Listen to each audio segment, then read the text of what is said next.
Hello, everybody. Hello, yes, hello, Laser. Welcome to today's stream. And hello, obviously, all the lurkers in chat. And yes, my day's been going fairly well, I suppose, Laser. Thank you for asking. Hopefully, yours and Yas's and everybody else's days are going just as well. After all, it is the weekend, so it's nice to hopefully have a relaxing day on a Saturday. He reveals his true form today. Yes, indeed.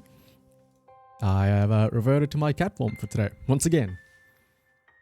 But yes, it is a comfy, or hopefully a comfy, relaxing Saturday for everybody out there. Either Saturday morning or evening, depending on where you are.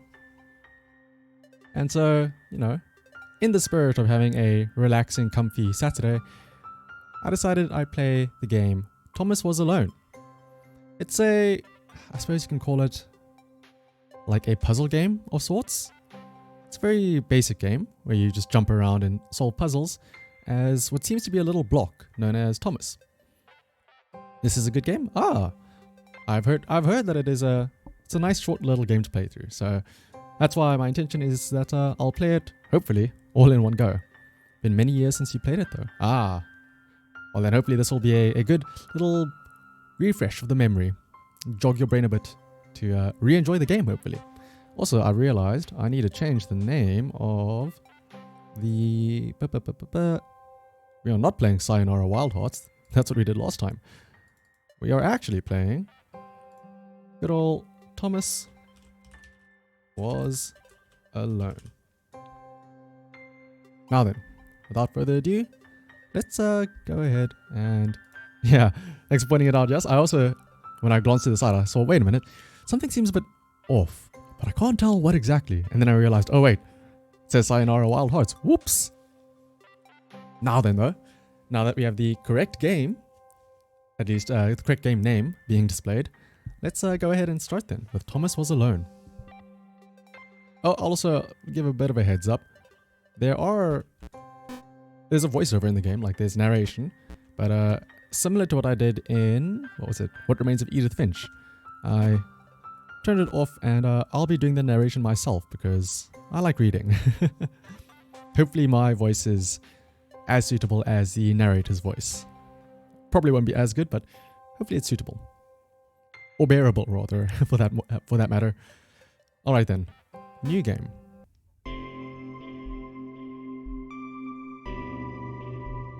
The program was a failure. People forget this. It was a massive flop. The coder started adding name strings to the AIs as a joke. Thomas AT23612 wasn't special. It was just an AI in the right place at the right time. Thomas was alone. Wow. A weird first thought to have. Shanna had the narrator. The narrator is amazing, but I'm sure I'll do a great job. I hope so. We'll see. Let's just do something quickly. Let me know though if the music is a bit too loud, and I'll obviously adjust that as needed. Alright, let's see. Movement keys to move. Okay, and escape to pause. So I'm guessing that this little red block here is us, or not us, but Thomas. And he's currently alone, as the name implies. Let's see. On to stage 2, I guess, or 0.2? Thomas decided to start listing his observations for posterity. 1. The whole alone thing. 2. Portals. They led somewhere. He had yet to work out where. 3. Falling. Thomas was absolutely fantastic at falling. He was almost as good at falling as he was at observing. Thomas sounds like a nice guy, or a nice block, I suppose. We're not really sure what Thomas is exactly. 0.3. Okay, interesting. Thomas couldn't fall past this block. Think, damn it, think. What if there was some kind of inverted fall?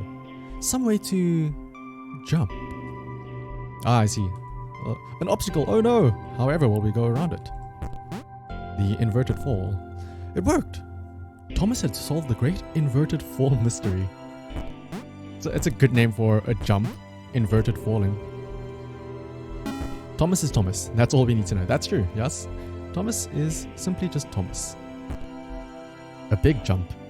But Thomas noted that there was no real danger in missing it. The world didn't want him to fail here.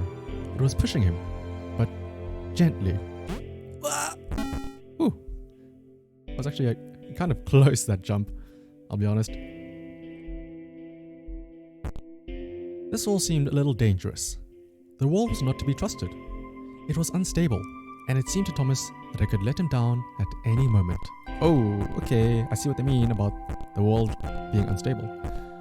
He was starting to suspect it might even be doing so on purpose. Nah, paranoia. Is the world out to get Thomas? Who knows? Oh, never gonna give you up. Welcome to the stream. And also, actually, he's the first one to notice that there's a redeem for first that I added recently. So that redeem can only be, obviously, redeemed once per stream. And whoever gets it first will obviously be the one to redeem it. So today, Never Gonna Give You Up was the one to redeem it first. Thomas wondered whether the portals were actually taking him anywhere. He felt like he was making progress, but there wasn't really any way to know. He seemed to be moving predominantly up and to the right, which might or might not be important. Up and to the right. I mean, like, you know, it's kind of like reading, right? It's always from the left to right, so I guess it kind of makes sense. And here we go, up and to the right as well, by the looks of things. It might have been paranoia again, but Thomas could have sworn the world was becoming more complicated. It always seemed to be one step ahead of his skills.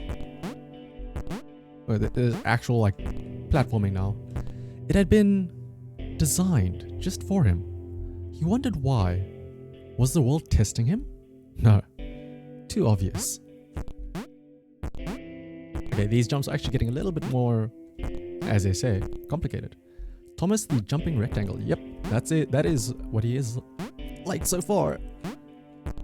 As just said earlier, we don't know what Thomas is, but Thomas is Thomas, and that's all we need to know.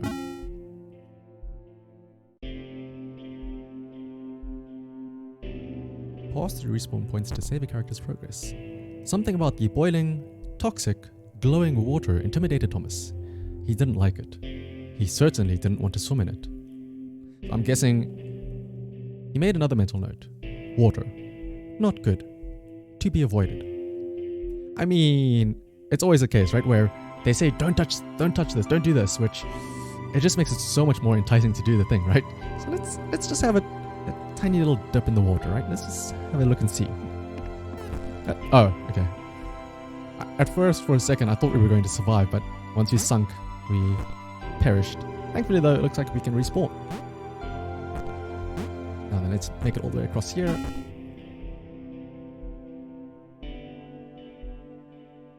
Oh, well, this is a fairly big-looking level. The loneliness was getting to Thomas. No amount of observation or obsessive note-taking could combat that. Also, by the way, Never Gonna Give You Up. Welcome. Hopefully you're having a good weekend as well. Got to check up on you and see if you're also having a great weekend like the rest of us. Oh, where do I go from here? Ah, to the left, I assume. Come on, Thomas. I wonder if there's fall damage in this game. Like if Thomas falls from too high up, will it be the equivalent of jumping into the water?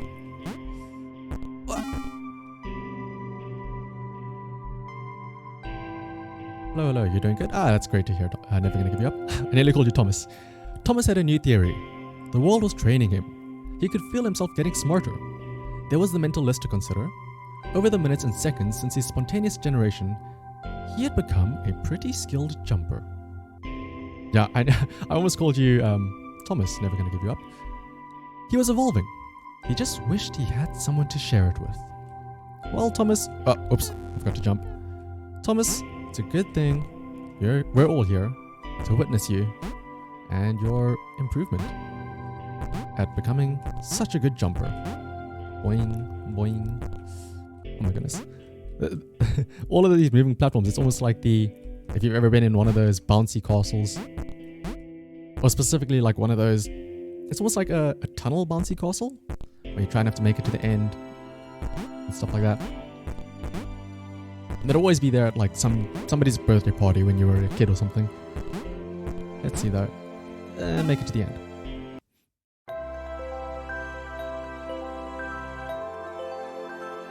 I submitted hundreds of bug reports. I told that idiot this would happen. Overlapping scripts, more than one AI was bound to be spawned into an environment at some point. Turns out I missed the point. That little error changed everything. Christopher took an immediate and deep dislike to the skinny red rectangle.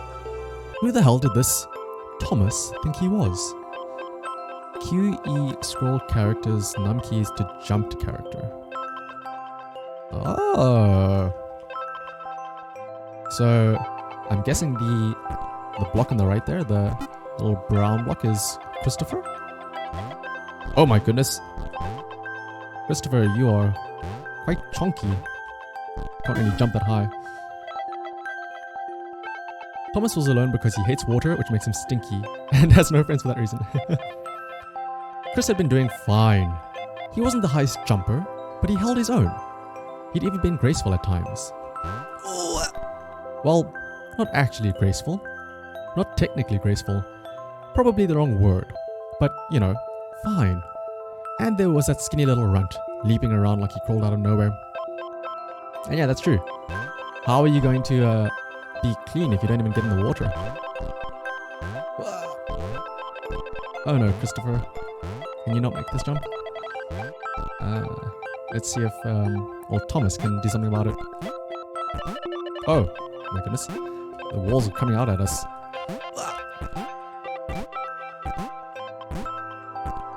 I feel like this... Oh my goodness. Okay, the wall just comes out of nowhere to smash us in the face.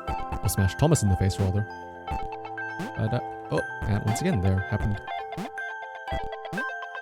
I feel like this is almost like a Bert and Ernie reference. I forget which one is which, but one of them is like the lanky, friendly guy, and the other one is a small, grumpy person. Can I make the jump from here now, though? Ooh.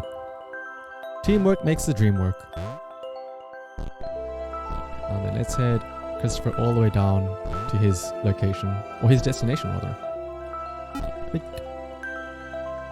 Thomas should be able to make it across, right? There we go.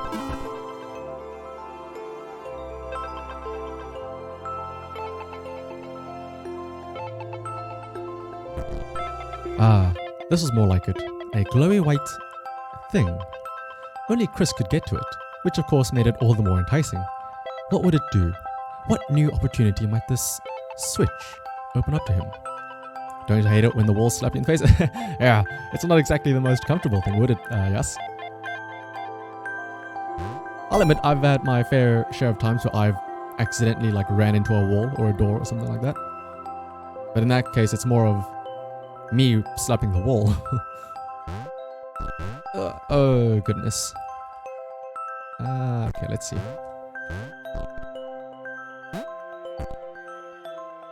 Can Chris make this jump? Oh, yay. Looks like Thomas is gonna have to help out Chris a lot. Great, great. Another chance for Thomas to jump slightly higher than Chris. How fortunate. Seriously, this made the whole switch pressing thing entirely worthwhile. Shame poor Chris.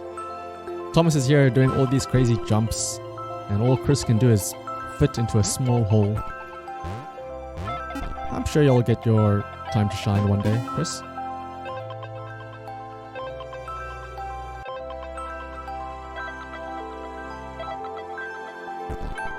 Was this good? Because on the surface, it did not seem good. Chris was pretty scared. Little Red seemed fine, happy to be on his merry little adventure. Wing. Ooh. Chris couldn't shake the feeling that things had taken a significant turn for the worse since Thomas had joined him. Sure, he'd been able to piggyback his way to ever so slightly higher platforms, but where had that got him? Well, to ever so slightly higher platforms, which was sort of his point. How do I... Oh, wait. Oh! Is Chris actually going to be useful? As a stepping stone for Thomas? Uh-oh. What? Let's see. Does Chris go to the right, right? We saw the bigger rectangular box on the left side, so I'm assuming Chris goes to the right. Yep, there's his box.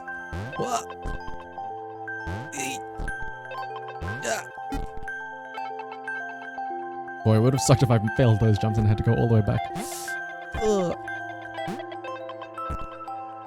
And one last jump. There we go.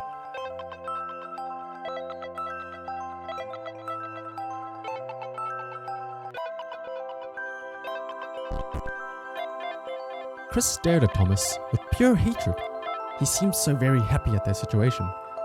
Friends together, a brave fellowship of quadrilaterals on a quest for greatness. This really does sound like Bert and Ernie. That would be fine, but it was all the obvious observation that Thomas was doing which grated. Every time they saw something vaguely new, Chris would hear a satisfied little from the vaulting idiot. Oh, so is Thomas a villager? He hoped the next portal would split them up, if only for a few levels. So every time they find something new, Thomas is like a villager going, "Oh, what's this? A switch? Oh."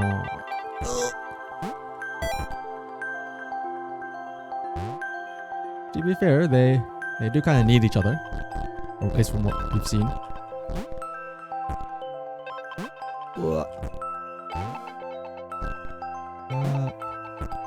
How will Chris make over this jump? Give you a little bit of a boost. And I'm assuming Chris will have to go low, right?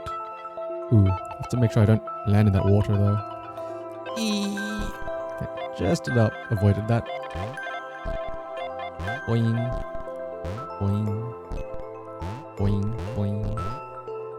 I don't know why, but the jumping sound effects, like the jumping and the landing sound effects, are oddly satisfying to listen to. And I also like that they're sort of stylized. Like Chris's jumping is a lot deeper, I guess you'd call it.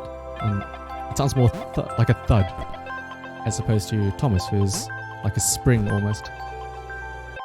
Oh, let's wait for that platform to come back to the left. There we go.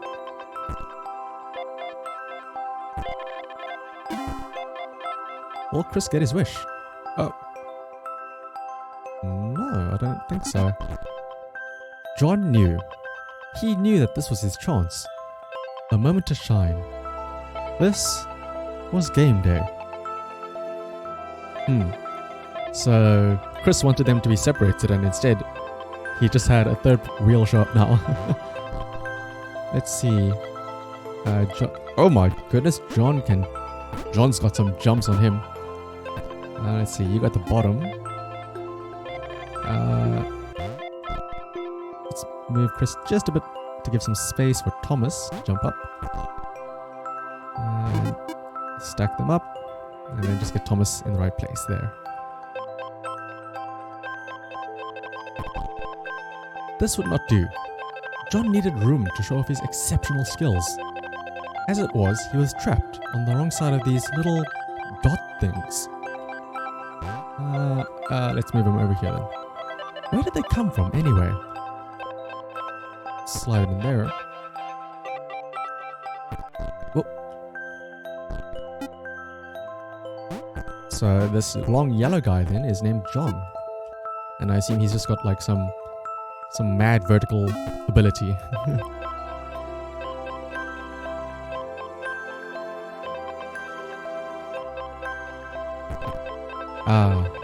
John inhaled the air of the open space, and it smelled of awesome.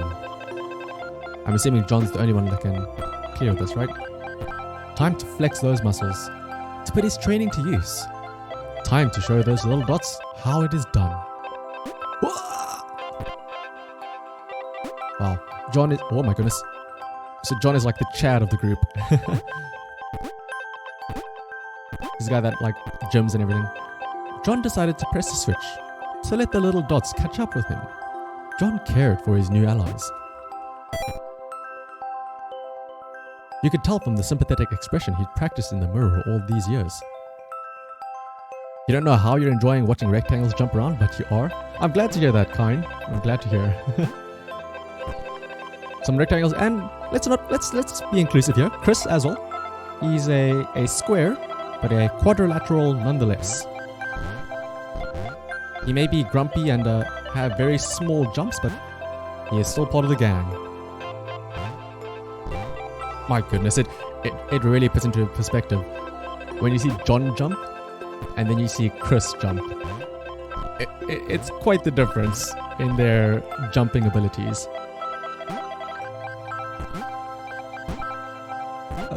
Oh my goodness, I'm gonna have to help Christopher up again as well. Up these, aren't I? Yep. But it's fine. That's what friends are for, right? Like I said, John is sort of like that gym friend, right? The guy that flexes his muscles, but still there to help his friends out. Which is actually kind of true for real life. Some of the nicest people I've ever met are people that gym a lot. I don't think I don't think I've ever, but I very hardly ever find gym or fitness people that are mean. Let's see. And let's all go across. The only annoying thing is that I have to control each of them separately. I wish I could just like not Transformers. What is it? Power Rangers. Have them all form like a mega cube and move together. Chris is gonna need some help here, isn't he? Oh, can we make a stairway to heaven for him? There we go. Oh, then let's get the rest of them going across here. Oh wow, John easily clears that. Oh wait, can Thomas? Ooh, he's gonna need some help. John, go back and help him. There we go.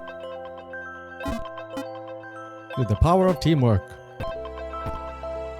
We've all made it across.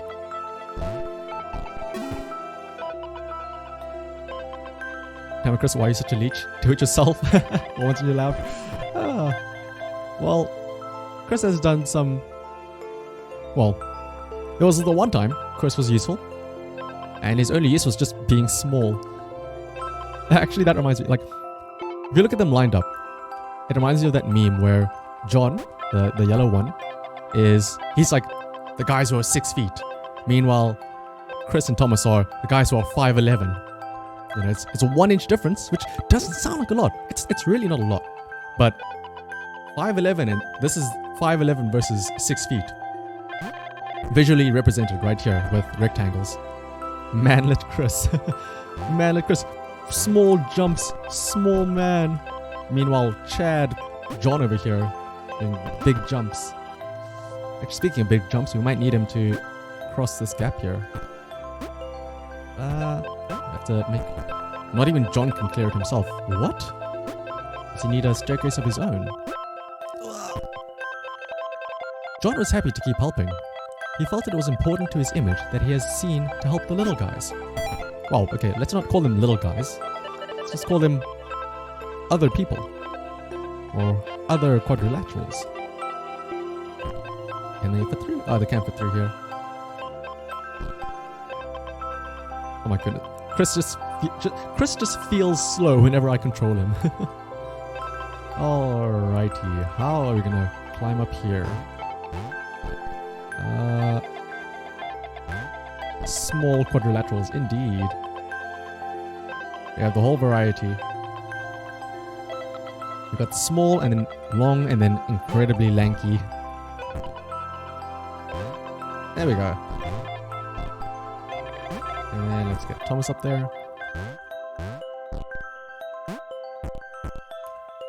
But maybe one day, if Chris does some workouts, he can one day be as long and as impressive as John.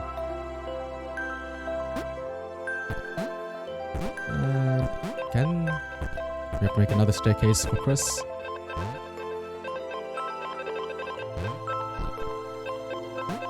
There we go. Actually, now that I mentioned people being long and stuff like that, yeah, Kine also just realized what I realized. Like I said, this could be a reference for heights, you know, like people being 6 feet or 5'11", or these lengths could be representing different sorts of things. What those things are, I will refrain from saying, but if you use your imagination, I'm sure it wouldn't be too hard to guess what it was.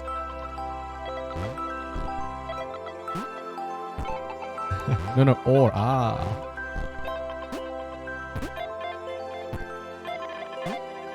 Let's see. But hey, it's not about the size of the rectangle, it's about how the rectangle moves. Right? Not that I would know. In terms of jumping, obviously. And how they are able to go up and down. Yeah, I'm gonna stop talking. I should really stop talking. Let's see. Get Chris up here. And into the, like this, elevator, I suppose? Or a lift. Oh, quick! Can John get up there as well? No! He didn't mind them so much either. The red one, Thomas, had a charming way of applauding every time John jumped. It's a weird thing to do. Every time John jumps, you just hear Thomas going, "Woo! Go, John!" Oh! Chris! Why? Alright, gang. Let's all go help Chris out again. We all have different strengths and drawbacks, and it's only when we cooperate that we can complement each other's weaknesses. That's the game in the nutshell. Not exactly subtle with its message, but it doesn't really need to be. It's all good. That is true. I mean, we've already seen now just how useful John is with his giant jumping abilities. And at the start, we saw how Chris needed Thomas to get up to slightly higher platforms. I will say though, Chris has his uses, you know, fitting into small gaps, but so far they haven't really been... Let's just say that Chris hasn't had his time to shine as much as the others just yet.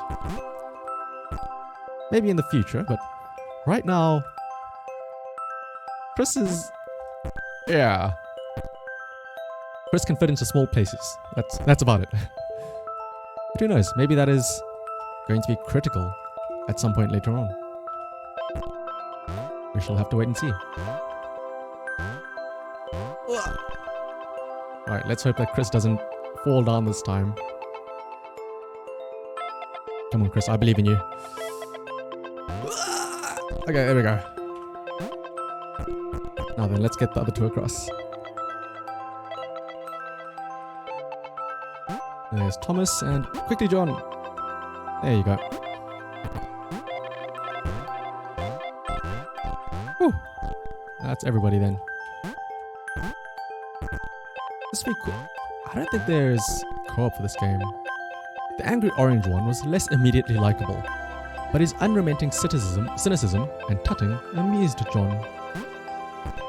This would be really cool for a multiplayer game,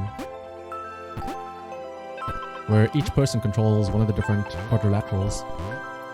Oh, can you not even get up there, Chris? Oh my goodness.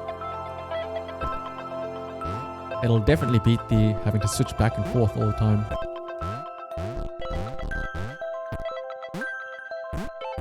And there we go. Well. Hey, made it all up to the top.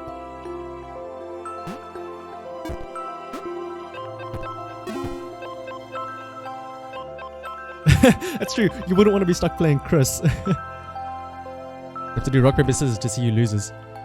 This was interesting. A floating target. This would require coordination, balance, and timing. John was sure the dots would be lost, but he was happy to guide them to triumph. Oh, and John lead the way. Ooh, can they make these jumps though?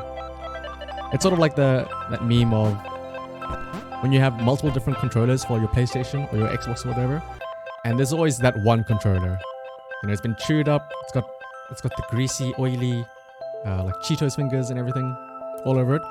And you always have that one friend that's like, "This is your controller. I saved it just for you." That's the worst feeling ever, to be on the receiving end of that controller, though. That's why whenever I had my controllers, I'd always be super anal about keeping them like clean. I would wash my hands like twice over after eating something like a packet of chips or something to make sure I didn't like grease up my controllers and stuff like that. And then let's see. Wow. Almost go across. There we go. So let's see. Chris goes down here. Maybe that's what the dots were for. They were there to extend John's reach, to make his performance even more impressive. John liked the thought.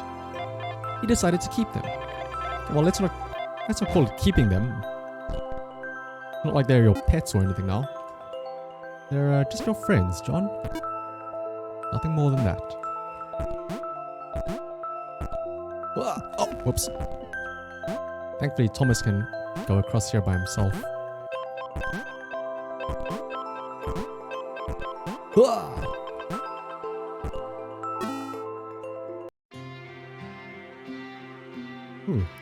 Change in the music. The initial group possessed simple variations in size and strength. More complex configurations were inevitable. As the era spread, these variations became increasingly extreme. Oh my. So this was how Claire would die. She knew it would happen eventually. Wow, this is big, Chris. She was rubbish at jumping, and she moved slowly. She felt a little like her continued existence was breaking some kind of natural order. Rubbish at jumping and slow? That's just like Chris. The crumbling pillar was a dramatic death, she supposed. Ah, Claire, no. Wait, what? Claire couldn't shake the feeling that she was not, in fact, dead. It was at that moment Claire realized she had superpowers. Superpowers. She is immune to the water. Or she can float, I suppose. Her superpower is being able to swim. She needed a cape. There was no getting around that. You couldn't be a superhero without a cape. Claire didn't want confusion. But where's the rest of the others? If you saw a cape, that made matters clear. You knew what you were dealing with. Claire was all about communication. And you know, floating in water, which was her superpower. Ooh.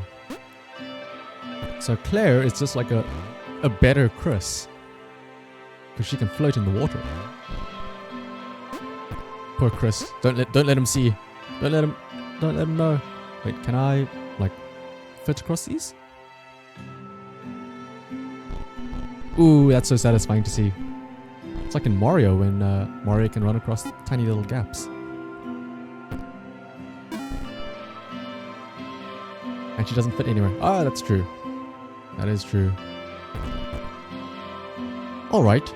Fear not my skinny friends, for I am Claire, and I will save you. Claire needed to come up with a superhero name as soon as possible. Claire was rubbish. No, Claire is a pretty decent name. There's nothing wrong with that name. Super Claire. Chris Bros, it's not fair. But yeah, like Laser said, Claire is maybe a bit too big. Whenever there's a small hole, Chris is there to fill the gap. But I will say though, being able to swim is, I feel like that'll be a lot more useful than just being small. Chris has the compactness skill, that's true. Again though, we haven't really seen it come into play that often, but I'm sure it'll come into play eventually. Chris will have his time to shine, I'm sure. Claire arrived just in time, which was of course the perfect moment for superheroes to arrive. Oh, the water's rising. Let's go ahead and hit the switch so we don't get crushed. Get back on top. Can I? Oh. I guess I can bob in the water. Boing, boing. But yeah, so far being able to be in the water definitely seems really useful. As the water began to rise, Claire vowed to save this little rectangle in as many restarts as it took. And again, it could just be that they're going to throw a bunch of water levels at us now because we have Claire. Claire wondered if Thomas would make a good sidekick. Or was she more in the lone avenger type? She liked that. The sole hero in the world of rectangles and conveniently placed pools of toxic water. Jiggle? Claire's jiggle physics, oh my goodness. Please don't mention it like that. Although you're not wrong though. Claire do be jiggling a lot. Whoops. Let's have John fill in these gaps here to make a staircase. Can Chris also go across? I think he can. The others told Claire that staircases were a bit of a fixture here. Claire wondered why the world made it so difficult. Yeah. The whole staircases thing is quite the issue. To be fair, in real life at least, swimming is a lot more tedious than climbing a bunch of stairs. I mean, you can get out of breath and your legs get tired from the stairs, but swimming is a full body exercise after all. So surely if you can do some swimming, then you can easily climb flights of stairs. Let's all get on the elevator here. I know this from experience because, well, I don't swim, but at least climbing stairs. The one place I lived at a couple of years ago, I stayed on like the, what would it have been? It would have been the 9th floor? And there was a lift, but for some reason I always decided, you know what, I'm going to be healthy and fit. I'm not going to use the lift. I'm going to walk all the way from the 1st floor to the 9th floor every single time. I'm not going to use the lift. I'm going to be healthy. And boy, was that a decision. I stuck to it, but it always hurt. I got used to it eventually though, so that was fine. Let's see. Is John gonna need to get on top of Claire here? And Chris, I suppose he can just stay here. There we go. Ooh, John, let's go over you. Since I mentioned the game length before, you 100%ed this game in a bit over 4 hours, so it's relatively short and sweet. That's perfect. That's just the types of games that I like. You can sit down and enjoy it in its completeness. What do you mean by 100% though? Are there like collectibles and things, Laser? Claire probably needed a nemesis, a villain, who would show their true colors at the worst possible moment, hurting all she held dear. Oh no, maybe Chris was the most obvious choice. Oh, Chris, okay. He seemed stroppy enough, and his jump was so pathetic that it conveniently avoided Claire's insecurities. Oh, poor Chris. Yes, Chris. Diabolical Chris. The fiendish Christopher. Chris can't catch a break, can he? Is Claire gonna have to go at this alone? All the achievements. Let's see. Oh, and there are some collectibles, I see. Can I make it across here? I was gonna say though, if Claire wanted a villain, it would have been funny if there was like some sort of circle thing as their nemesis. He really is the punching bag, indeed. But if anything, it almost seems like it's setting it up for something, right? Like everybody's laughing at Chris now, like haha, short, haha, can't jump, haha. What if at the final level, it's all up to Chris? Like the thing that saves the day is Chris and his smallness, as weird as it sounds. But let's see, let's get everybody up there. And let's get Claire back in her spot. This place is more of the punching cube instead of a punching bag. Oh. Wait, where had Chris gone? Was he off somewhere, plotting Claire's downfall? Ah yes, evil Chris. If Claire was honest, and she had to be, because she was a superhero, This was a troubling turn of events. Where is Chris? Still, there were reasonably sized bodies of water to cross, which means Claire still had a job to do.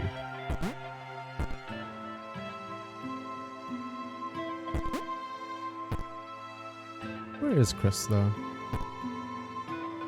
I wonder, did he finally get fed up of moving around with everybody else? To be fair, I don't think Chris could have gotten far considering his jumping abilities, or rather lack thereof. There we go. Traverse the water. Wait, can Claire also get up there? Okay, she can. Whee! It's all jumped down there. I feel like Claire is going to betray us? Oh, I hope not. I hope it's not like the story of the good guys turning bad. It's been so helpful. But of course, that's like the best excuse, right? It's the last person you expect to betray you is the nicest person. That's why they always do it. Or that's why it's always the stereotype in movies. There we go. Still no Chris. Looks like... Moving platforms over water, eh? Claire's newly heightened senses told her that there were multiple paths across, with various possible configurations of the little posse. I mean, they don't even really need Claire here, right? They can just go on the platforms, surely.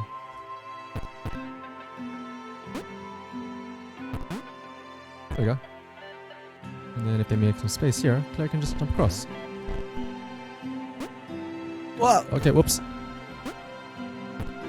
That platform moved a little bit too faster than I was expecting. And let's have Thomas jump across. Ooh. Okay, he touched the water for a split second, but thankfully he didn't get squished. Or disintegrated, rather. Ooh. Alright, here though there's no moving platform, so looks like we're gonna need Claire to do some work. There we go. Oh, whoops. Wing. They were doing really well. Claire hoped she could get them all across. John was fully aware he could do this alone. Thomas hoped he'd never have to. Oh, right, that is true. John could jump across all of these easily. Wing. Thomas, though. Let's see. Whoa! Uh-oh. Try to time the moving platforms for Thomas there.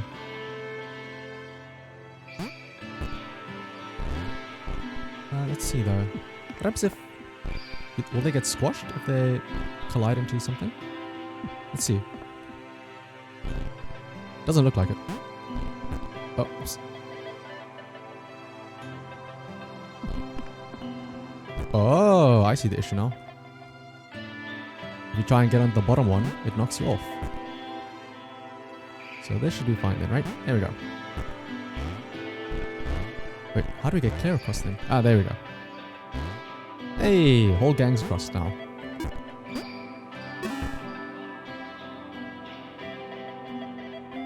The spikes. I'm gonna assume spikes mean death. Obviously, right?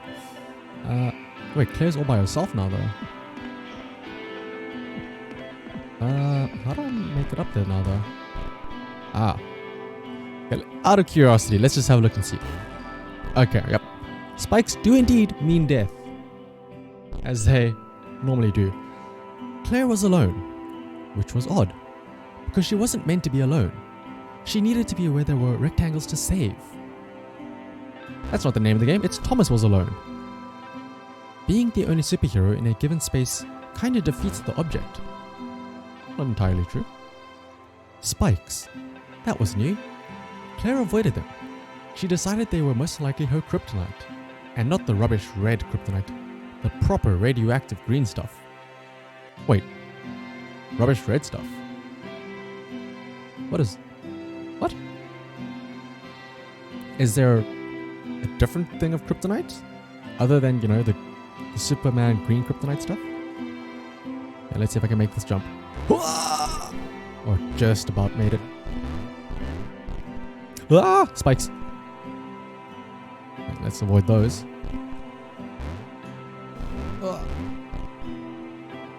That's a very tight jump.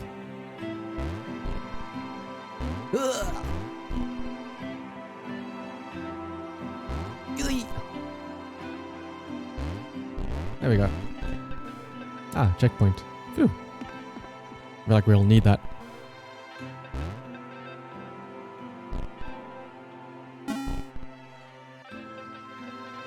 Oh, are we doing this again now? But with Thomas. I mean, Thomas can do this himself, right? Wow. Deja vu. The world was repeating. And this time, Thomas was here. Claire felt something had gone wrong. There was a disturbance in the Force. Ah, Star Wars, I get it. Someone had altered the Matrix. The world was reacting to their progress. It was amazing. It was amassing its forces. It was plotting against them. Claire finally had a nemesis. You don't remember exactly, but if you remember correctly, green kryptonite hurts them physically or kills them, while red kryptonite hurts them mentally, like makes them go crazy or something. Ah, I was not aware of that, but your knowledge on this topic is shaky at best. To be fair, my knowledge on this topic is non-existent, so I definitely opened up my eyes to that. I wasn't aware. Red kryptonite, huh? It's the first I've ever heard of that.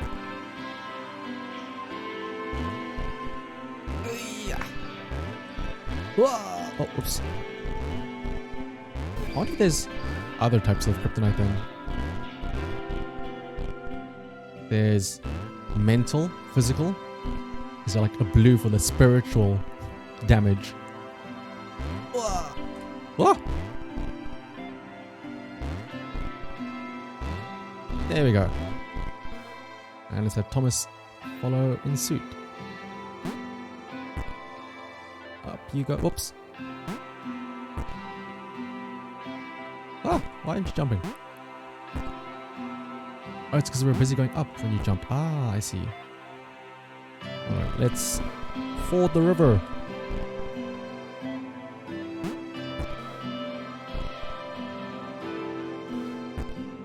And there we go. I wonder if we're gonna have to do it a third time. Whoop.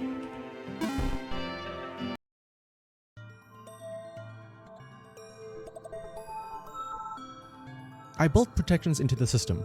When overlaps occurred, the world generated a splitter to remove the unwanted additionals. It's like a white blood cell. It investigates, it captures, and it removes from play.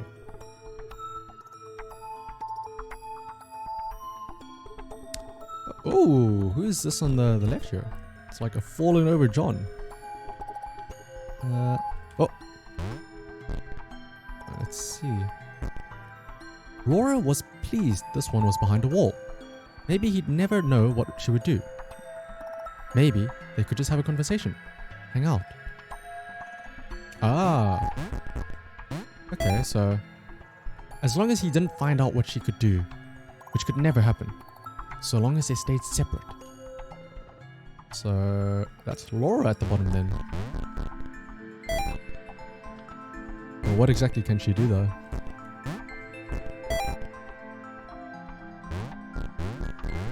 He jumps just like Christopher, but it's just longer. I suppose she could be used for like a bridge or something? Something like that?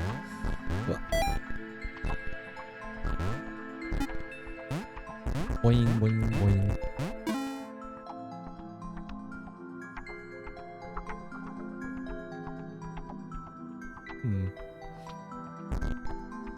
Laura didn't have time to worry about the ominous pixel cloud.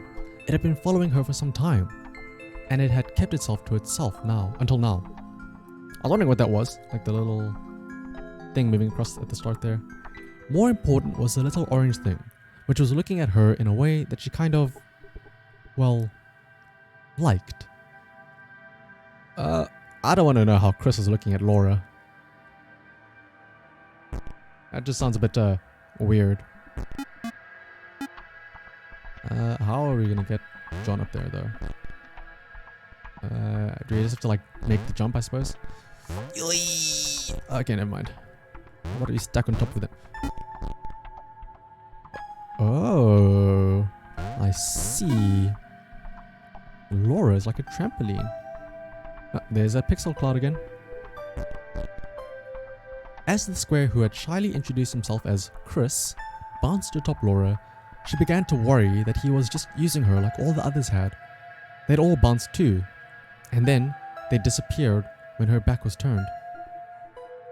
Someone really got up one day and decided to name random Tetris pieces. That's true. I'm gonna now on like what the long piece that you know, the one that you always save to get the big Tetris. That's John, right? Let's see then. Laura jumps up there. I do know that the Tetris pieces do have names technically, I think. Like there's obviously there's the long piece, and then there's, because apparently they're based on letters, or yeah, letters. So there's the S piece, I think the Z piece, then there's the J piece, the L piece, and I think the O piece. I think. I could be mistaken though. Let's see though.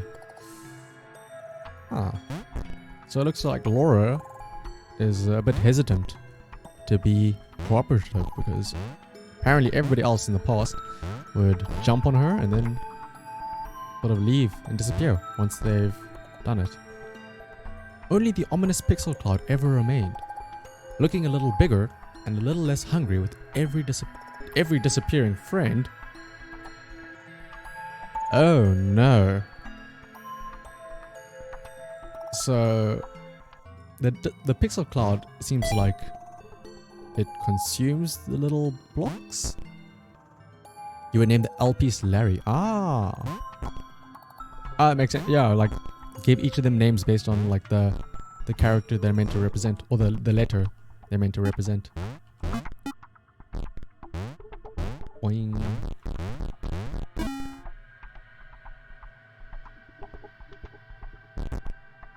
So this is where Chris was the whole time though. With every bounce, Laura found herself less and less irritated by Chris. She started to miss him when he wasn't there. On another platform or something. Aww.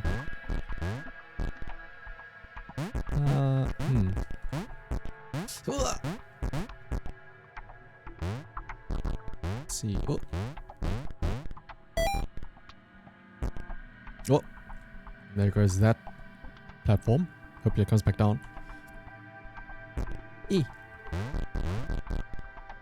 She'd wondered what he was up to. Was he missing her? He wasn't saying much. Laura's catching feelings for old Christopher here.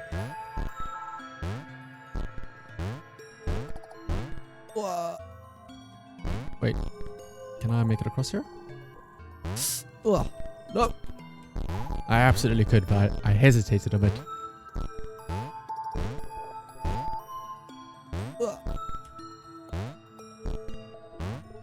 There we go.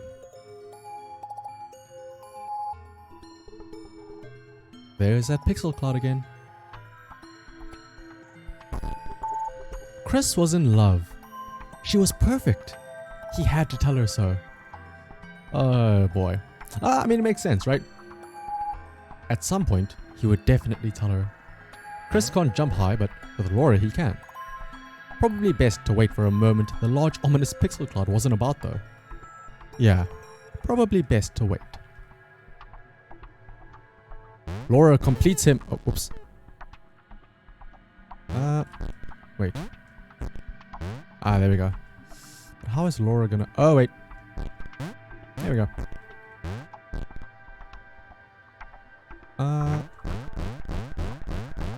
Okay, wait, this is... It sucks that Chris doesn't, like, follow along. The boy Chris is gonna make it? Yeah, who would have thought? Chris, of all people, would get the girl. Yeah, I suppose, like I said, it does make sense. If she can help people jump higher, then it's perfect for Chris. They're a match made in heaven. I don't know what Chris offers her, but yeah. Maybe I'll just jump across. That might be a bit easier. To be fair, Laura did seem a lot like very sad beforehand, right? Because she said that anybody who used to jump on her would just disappear, so Chris actually is staying around. Maybe that's all it took. Boing, boing, boing. Uh-oh. The rest of the gang is here now. Let's see. Oh, let's have John hit that switch over there. Whoa! Chris was massively disappointed to run into the gang again. He had enjoyed the alone time with his new girlfriend. Oh no, Chris. Introducing them to the rest of the boys. Let's hope that nobody steals his girlfriend from him. I mean, like, it's that classic scenario, right? You've got Chris over here, but then you've got Chad John over there. Look at how tall he can jump. Oh no. Chris, look away. Okay, let's have Thomas go through there. Ooh, there's that pixel cloud again.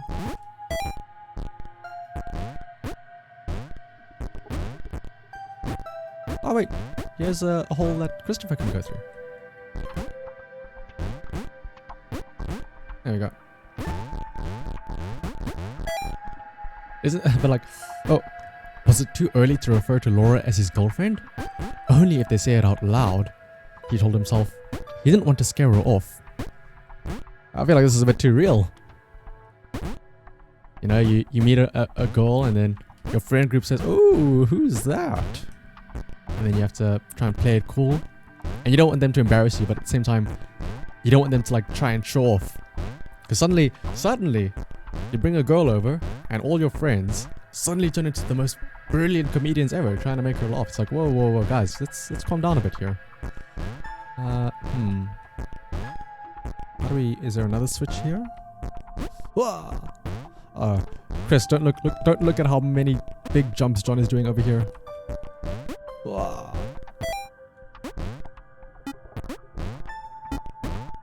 There we go. I guess Thomas wasn't needed there. There's that pixel cloud again. Oh. Okay, let's make some space for John to go first. Never had that happen to you? Oh, then you're one of the lucky ones, Laser 3.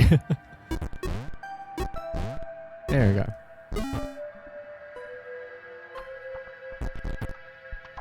The others seemed suspicious of Laura, and the eager-looking pixel cloud of death would seem to be watching her. Sure, they'd use her inherent bounciness to reach slightly higher jump points, but they wouldn't strike up a conversation with her. Chris found them rude. Nobody understands Laura like Chris does. Rude, and always there. Let's see. Where does John need to go? Oh, do I have to hit all of these switches first?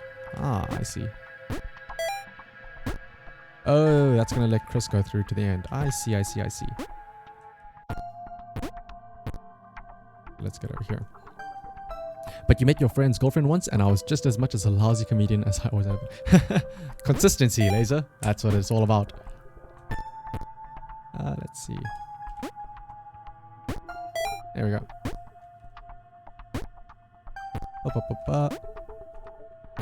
Wait, are they actually? Oh, it's reverse order. I see now. I was wondering why the barricades right next to Chris weren't going up.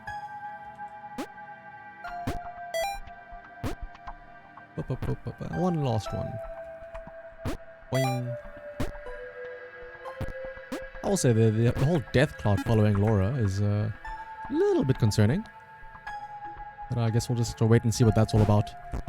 Wait, ooh, how do I get across here now though? John, we require your assistance. Oh my goodness. Chris, don't look. Please don't look at what John and Chris are doing. Or John and Laura are doing. They're jumping around and doing things while you're stuck up there. Don't look. There we go.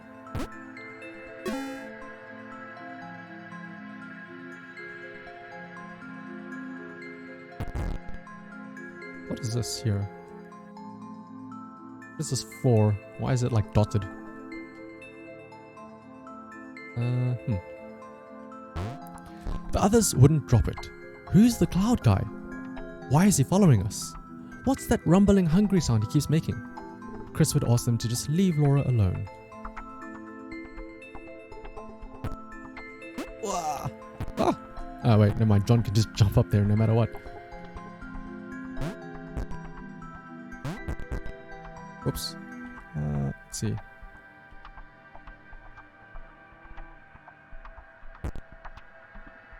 Wah!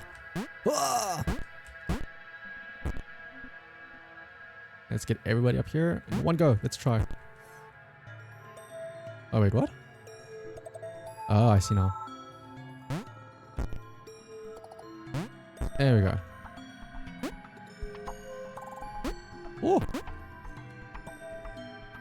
One by one. This is why I said having it be multiplayer would be pretty cool. So they could all do it one at a time. Wah.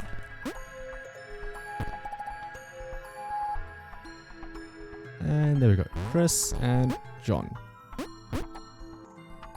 Rude. Let's see. How are we gonna get Laura up there? Let's press this button here. Oh, it's a lift.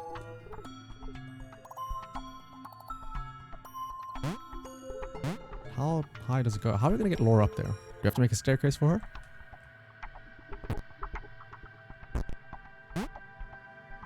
There we go. This should work, right? I hope.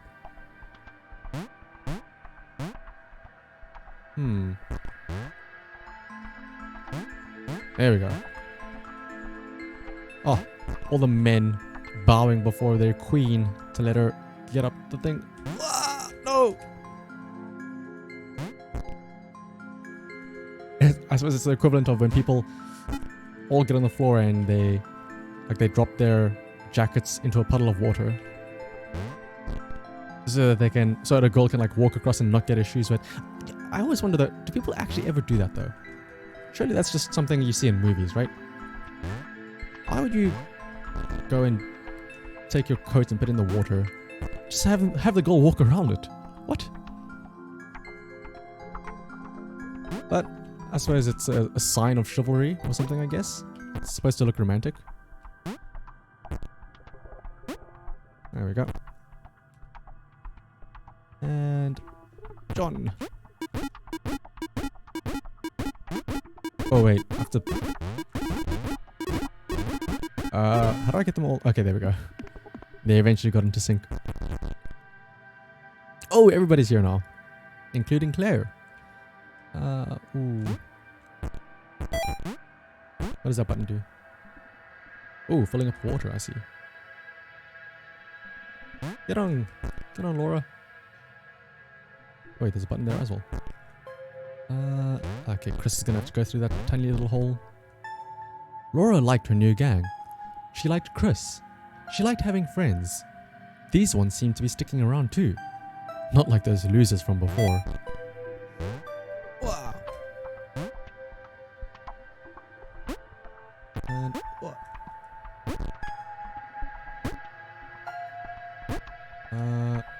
Is there a button for John to press? There is.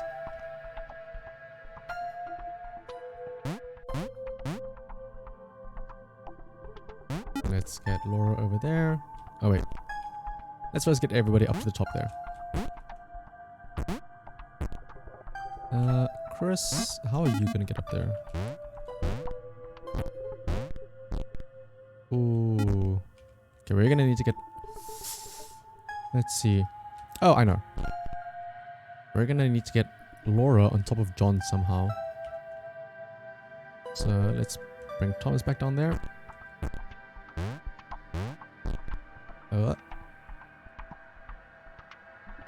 Make another staircase. Ooh.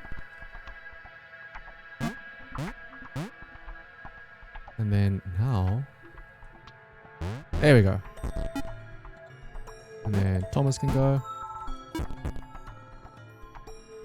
And lastly, John. Oh, he doesn't even need to jump on top of Laura. There we go. 3.10. I assume that thing moving around in the middle is death? Maybe? Like, it's, oh yeah, it's a moving platform with spikes. I see. The pixel cloud was getting closer. It was spending more and more time hovering around Laura. Or hovering around. Laura could tell it was making the others feel uncomfortable. Well, I mean, if you had I suppose a death cloud following you, I would also feel uncomfortable. Let's see. Get you up there. And then have Chris go.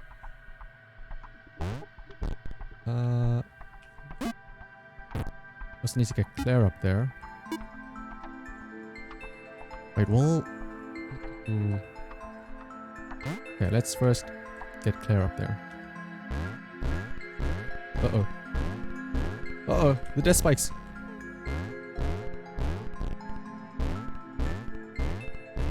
Come on, Claire.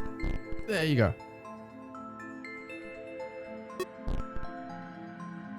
And then Laura. Oh wait, she should probably go on the other side. Since Claire is blocking the way there. There you go. Surely Thomas can jump up there himself, right? Yeah. Well, come on, let's just avoid the spikes first.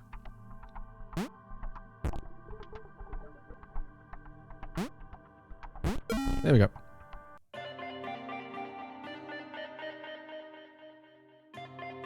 No simulation can support too many entities. At a certain point, something has to give. If Thomas AT-23612 hadn't possessed those exact personality traits, it's likely the story would have ended there. We'd still be in confusion. Ooh, are these personalized switches? Thomas did not like the cloud. He'd long since stopped listing his observations, but he instinctively observed that this thing was bad. And he'd been right about the water. Ooh, okay. There's definitely an order of things here. And I think putting Chris up there first was incorrect. So...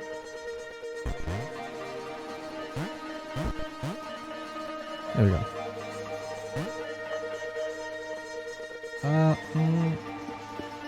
Yeah, this should be fine, I think.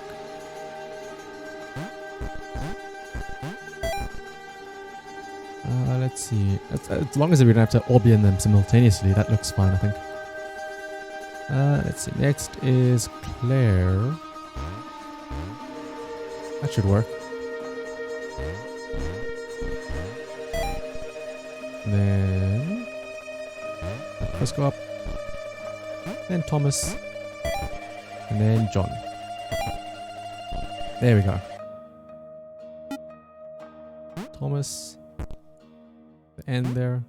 And then Claire. And then lastly, John and Chris. Boing, boing. The music's changed in each section, and it's actually quite nice, the music in this game. Very calming.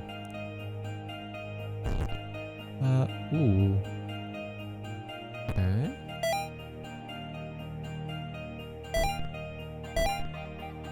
So I guess Chris just goes through and hits all of these switches. Oh. I guess he's stuck here now. Let's see then what John can do on this side. Since those buttons look like it activated these ledges here. Opens up the rest of the way up there.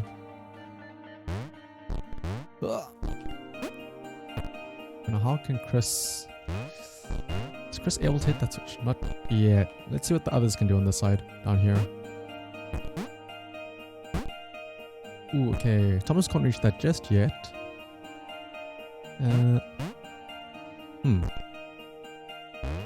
Unless...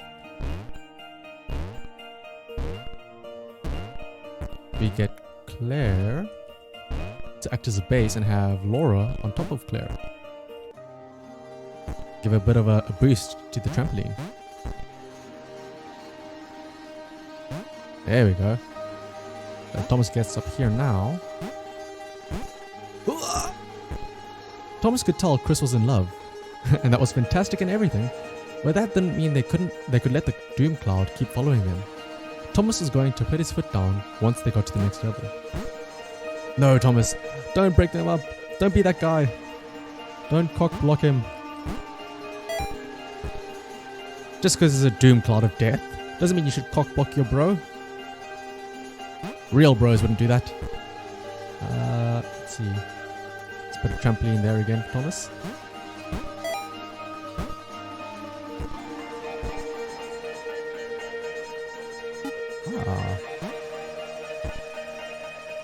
How do I... let's get these 3 sorted out. Wow.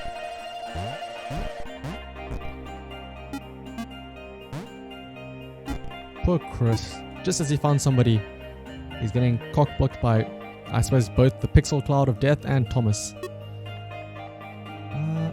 How are they going to do this now? Oh wait, I think I see. There we go. Ah. There's Chris and John. And make it to the end there.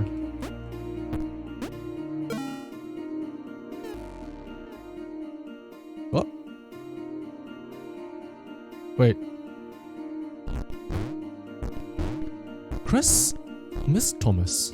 Wow. Did not see that coming. He felt a little guilty too. Without his love for Laura and subsequent reunion with the guys, Thomas would probably still be with them. So wait, so Thomas just gone now from the Pixel Cloud of Death that ate him. That's pretty messed up. Meantime, let me take a quick sip of my water here.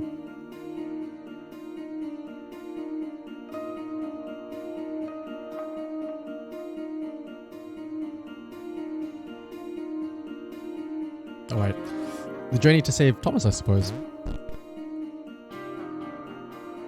Why did it have to be Thomas though, of all people? How are we gonna do this now?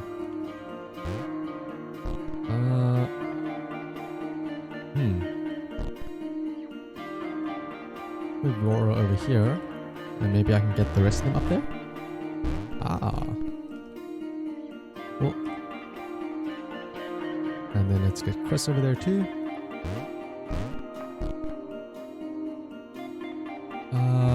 Question now is though... okay, I can jump up there. Wait, Thomas died? Thomas... Well, when we completed that last level, there was that Pixel Cloud of Death came by and it like swooped him up. I don't know where Thomas is now, but hopefully he's okay.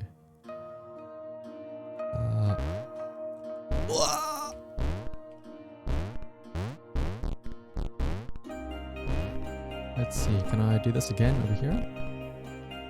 I hope Thomas is okay though, because Thomas seems like such a happy little square, or rectangle rather. Happy little quadrilateral. Wait. Can I... Oh.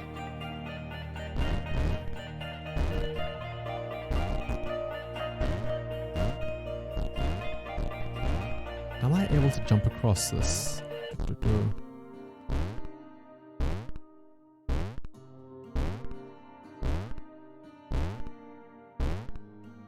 Oh, go Chris! Ah! Accidentally went a bit too far there.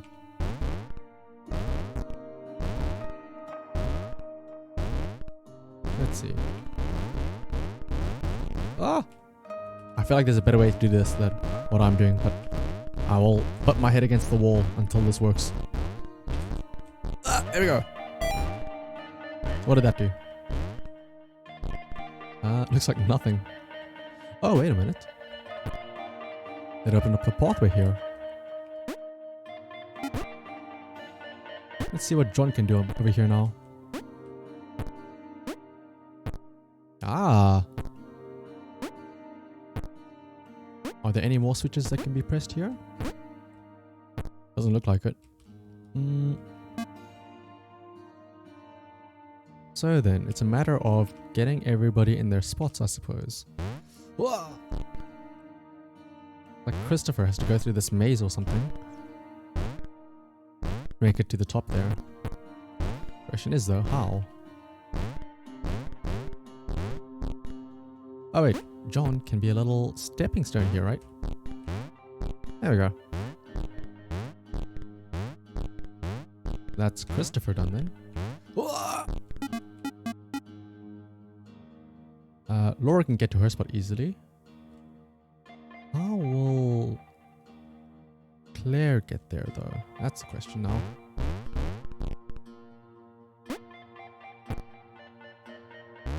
Oh wait, right, of course. Claire couldn't jump like that. She needs Laura's help. There's no way she makes this jump, right? Let's see. Maybe if John is there. Oh. Okay, that doesn't work. Well, actually, let's see. Let's move everybody across slightly. Come on, you can do it, Claire. Okay, no. That's definitely not the way to do it then. Whoa! Oh, oops. I accidentally switched to Christopher over there. That's fine though. His path isn't that hard to do. Let's snake our way back up there. Whoa! And let's get Claire back up there. Question now is though, how do we get across? Wait, something tells me I need Christopher down here. I need to do that thing where we make a trampoline a bit higher. So let's have everybody shift across here.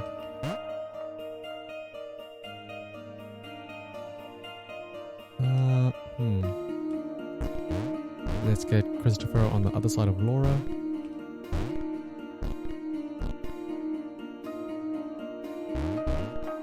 And then make a little staircase, I think. Will that work? No, it won't. How do we get Claire up there then?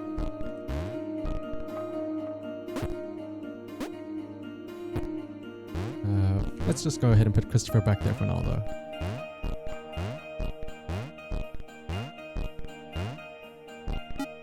Unless maybe I'm just not having enough confidence in Claire and she can actually make those jumps.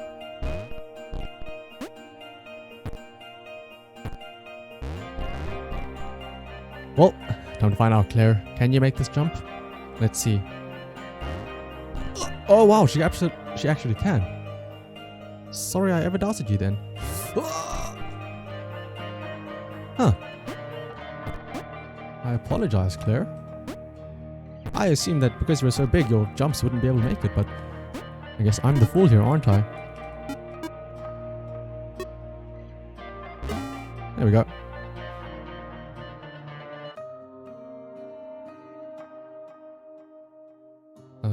What is this?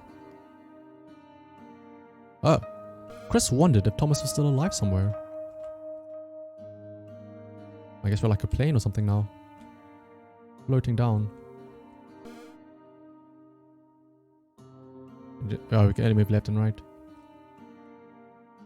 He wasn't going to go looking for him, but he did wonder, and that showed character. It was indeed having a matter of faith in Claire. That was all it took.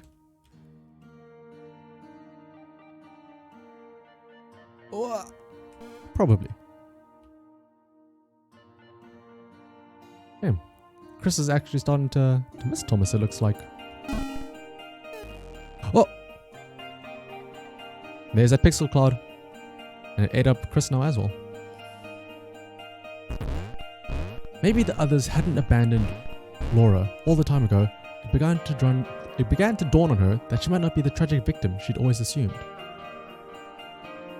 Ah, she's starting to realize that nobody abandoned her. It's the pixel cloud that's just been eating everybody. But yeah, that whole level essentially was me just not believing in Claire, and then her proving me wrong. What is on the right here? Oh, nothing. There's an invisible wall. Let's see.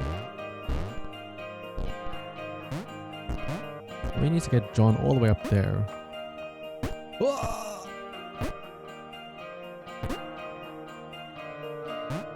But how? Oh, I think I see now.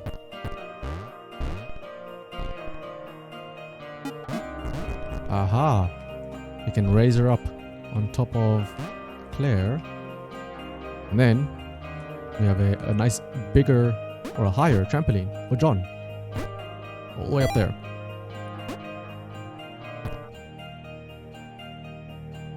Ah. And then let's see. Get Claire up there now somehow.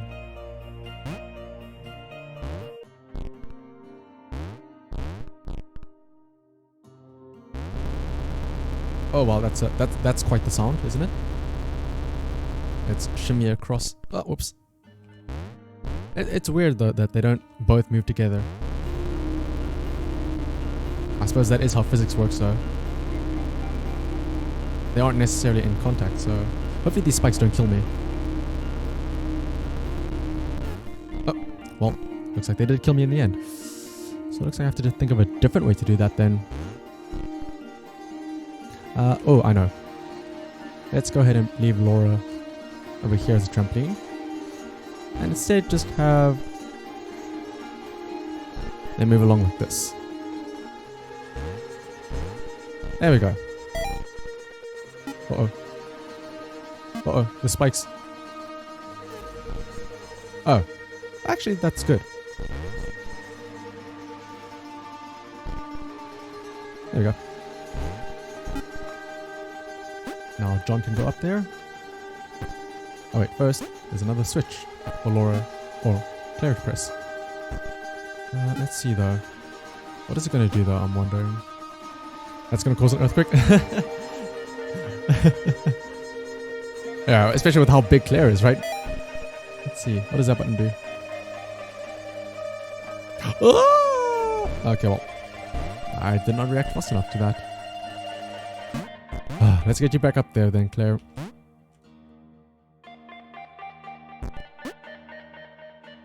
And there's John. I wonder if they haven't said anything about Christopher also disappearing now to the pixel cloud. I wonder when they're going to notice.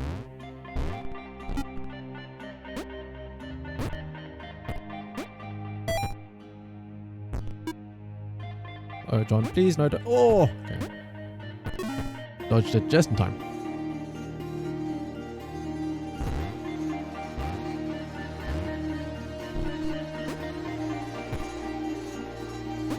Can you make that jump up there? No, you can't. Interesting. Oh wait, I know. Let's first get Claire up there. And then, if you can jump off of her. There we go. Ah, nice little platform.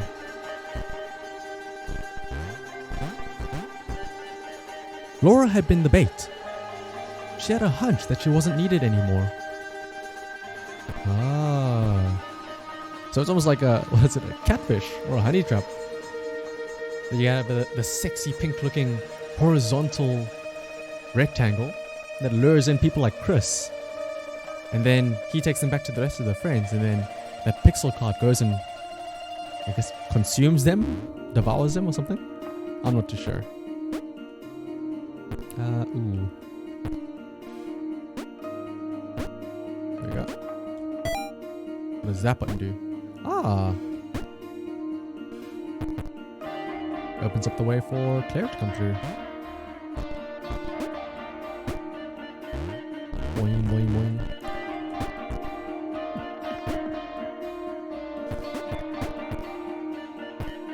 You on there? And then let's bring Laura across as well. Oh! Okay, Laura, let's make sure that you're on properly. Back with food. Ah! Welcome back, Laser. In case you're not clued up, we just finished the levels where Thomas and Chris were both consumed by some like pixel cloud of sorts. Let's see now then. So now it's just Laura, John and Claire all by themselves. Oh no, John is getting to be the womanizer that he always wanted to be. Surrounded by the two girl or the female quadrilaterals. Wait, how am I going to do this now? Oh wait, I see now. There we go. And out of curiosity, what food did you get? Hopefully it's nice and tasty. Oh. Wait, there's a pixel cloud again, and it just took Laura this time. Now all that's left is John and Claire. John looked at Claire. It was just them now. She muttered something under her breath about a vow of vengeance. He didn't see the point. Fighting that thing seemed to be a pretty futile idea. To be fair though, Claire, that's your nemesis that you were looking for though. Spaghetti, beans and tomato sauce with... Ooh, that sounds very delicious. Can never go wrong with spaghetti. Let's see. That is a lot of beans. Spaghetti, beans and tomato sauce with beans and a side of beans. Can I hit this button? Here we go. Oh no, John. The buoyancy was a bit too much. Wait. Sorry about that, John. Bit of a sacrifice there. I guess it's just the John and Claire show now. Where's the button now? Think. What can I say? Beans are good for you. That's true. Beans, they're good for the heart. The more they eat. Yeah. If you know the rhyme, you know the rhyme. Also economical. That is true. That is very true. A lot of nutrition for a relatively cheap price. 10 beans. I know I also have some every now and then. I've got quite a few tins of beans actually in my cupboards. That and sweet corn. There we go. 4.8. Oh, whoops. Oh, wait a minute.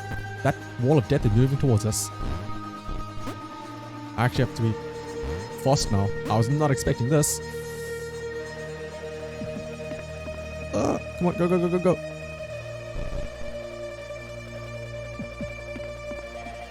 Please.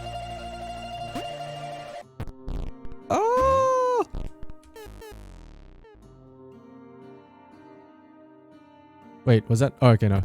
I thought it was like an intentional death or something. But okay, now that I know, let's try and hurry this along then. Oh, okay. Nearly lost John there. Oh. Okay, instead of trying to ride each other, let's just have them jump across. Oh. You swear you have like 3 cans of 3 old beans? Are they still good? I don't know if beans can last so long. Please, Claire, make it across. Oh, okay. Oh, never mind. As they struggle to get to the next portal, something.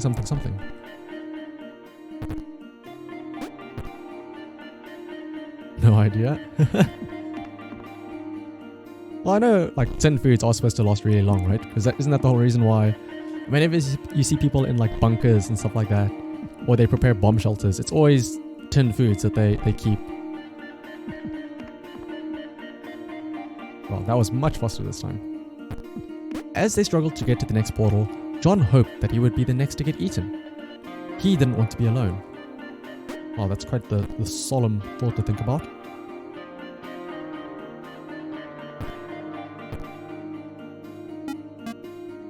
Okay, thankfully the wall stopped there.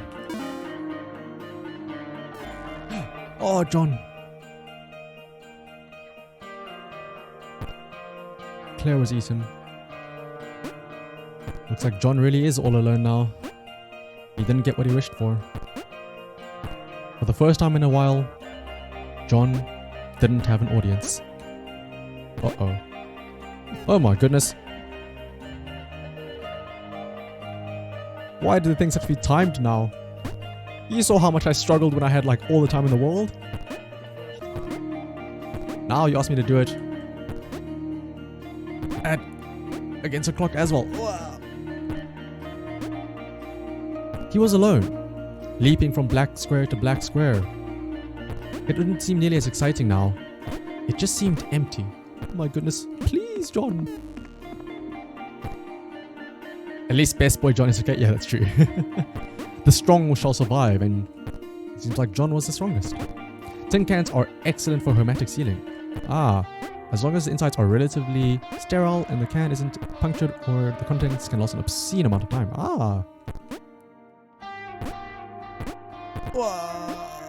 Am I gonna make it in time again?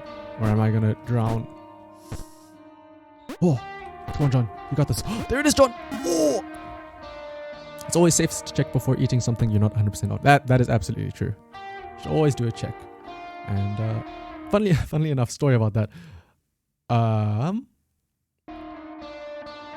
People always say, you should check if it's good or not to eat.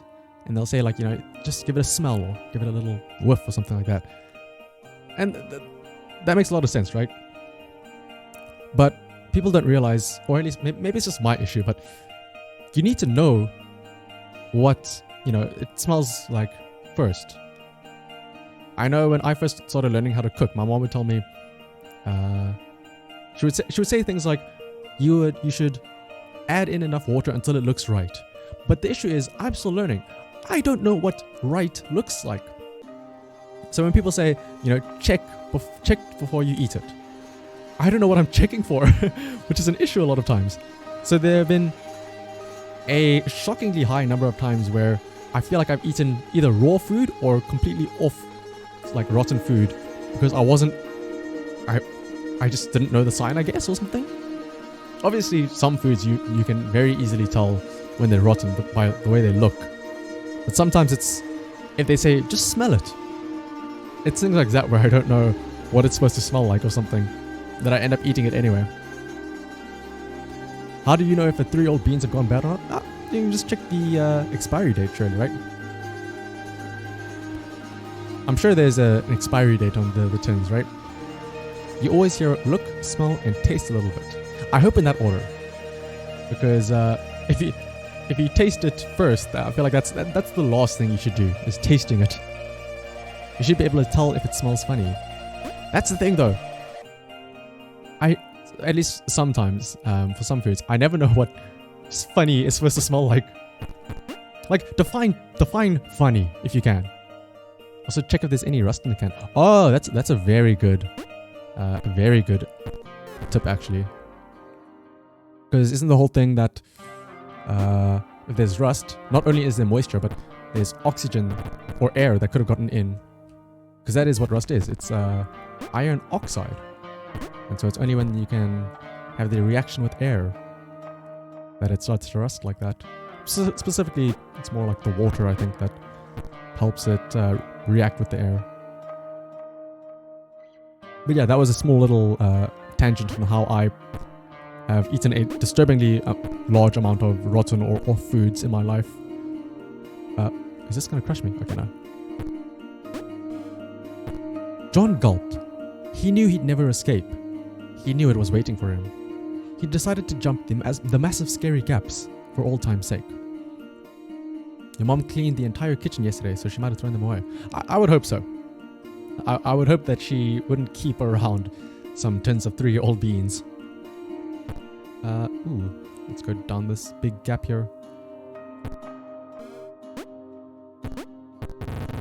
Whoa! Where do we go from here now? Go across here?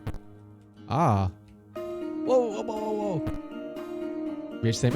I mean, if I was your mom, I would, let's say you're cleaning out the kitchen, you see a tin, and who would look at a tin and say, oh wow, this is expired, and still keep it? I would hope that she threw them out. Here's another solution. Don't leave them around. That's true. Don't leave them around for 3 years. And if they do go bad, don't buy them again. That's true. It's a defective product in that case then. But yeah, maybe the better solution is, what is it? Prevention instead of fixing it or something like that. You prevent it before it becomes a problem.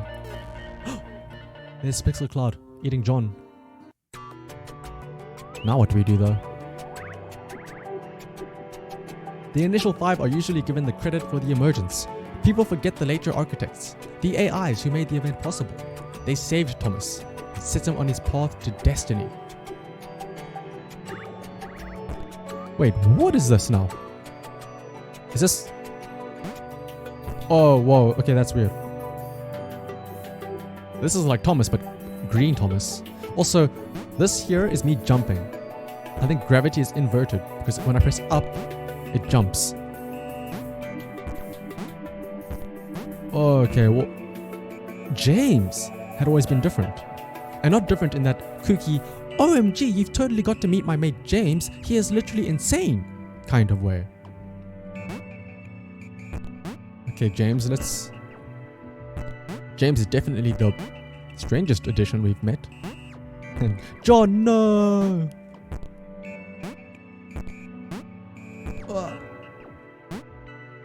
This messes with my head. The gravity being flipped. Oi! Ah, whoops. This James character though. So what exactly is up here? John was best. John was indeed best boy. I mean, if you see how he jumps, like, how could you argue against that?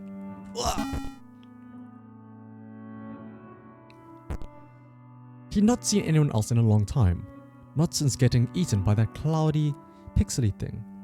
He turned up here in some kind of cage. It looks like one of those weird Geometry Dash levels. It does look like that. Never gonna give you up. Especially with the spikes and everything. Ooh, wait, where do I go from here now? He'd gotten out, but it had taken a long time. Let's see. Ah! Geometry walk and jump sometimes.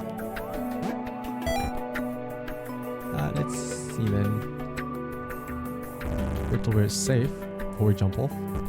Oh, there was a second button. I did not notice that. Completely missed that the first time around.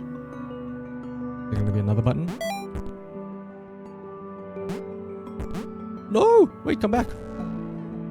I guess I have to like try and time it to get back on there in time.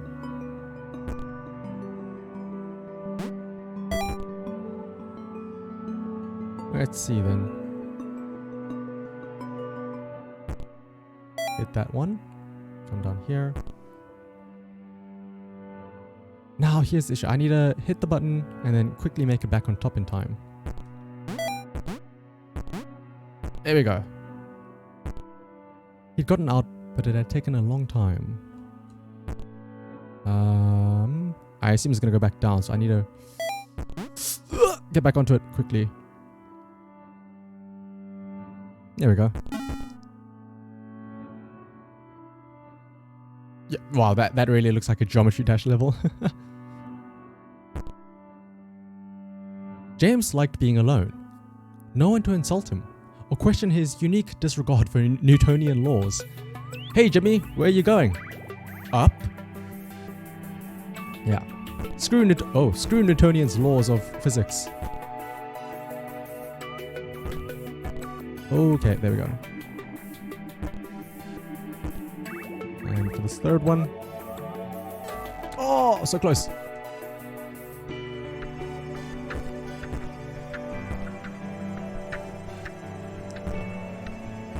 There we go. Idiots. Screw Newtonian and his weird laws, yeah. Force equals mass times acceleration? No, I disregard that. Let's see. Okay, what are the 3 laws again? I used to know them. The first law was, I think if an object is stationary, it'll remain stationary until an unbalanced force acts upon it. Second one was that the force is equal to mass times acceleration. And the third one was, for every action there's an equal but opposite reaction. If I'm not mistaken. It's been a while since I've had to recite them. Oh no! How am I going to make it into that gap? Wait! Hang on. I just realized. Thomas! We have Thomas over here. The little red guy looked confused. His cage was a lot smaller than James's had been. James decided to find a way to help. Maybe they would be friends. Something, inertia, something. Ah, yes. The 3 laws. I think the first one, the inertia one, is the whole thing about an object remains at rest until acted upon by an unbalanced force. Alright, there we go. No! Oh my goodness, this is actually a lot harder than I thought. I keep bonking James's head against... Well, would it be his head? I suppose I'm bonking James's butt, I suppose.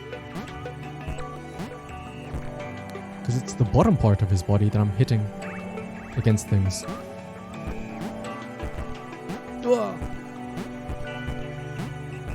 There we go. There we go. Oh.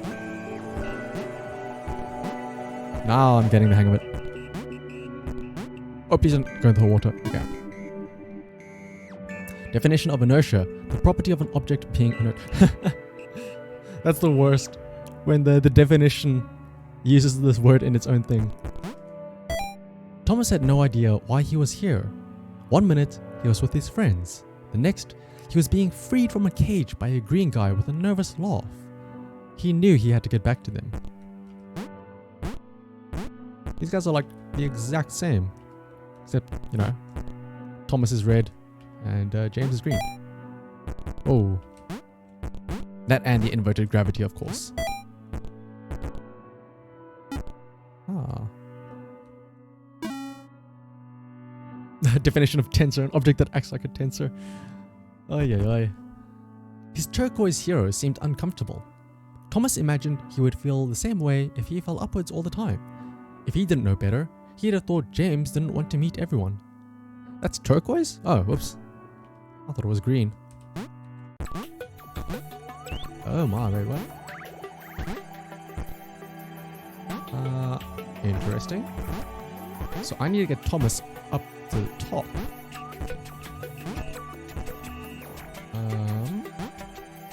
Oh my. Oh, whoa, whoa, whoa, what is this nonsense here? This is defying physics. Having them be on top of each other like that. Oh, I suppose because the gravity pulling Thomas down and the gravity pulling James up cancel each other out, so they're stuck in midair. Screw Newton indeed. It's like the dumb memes where people say if you like sitting on a chair and then you just lift your chair up, you'll fly or something like that. Let's see, what happens if I jump as Thomas now? Ah. Okay, that's pretty cool. Let's edge them over here to the side. Good thing he's dead and he doesn't have to see this. That's true. Newton, don't look. Wait, how am I going to get Thomas across? Let's make a little step here. Newton's rolling in his grave as we speak. Okay, there we go. Walk them across. Little by little. There we go. Are we able to get James across though? That's the question. There we go.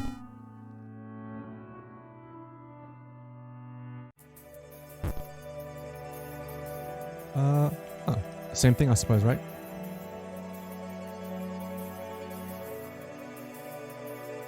Ooh, okay.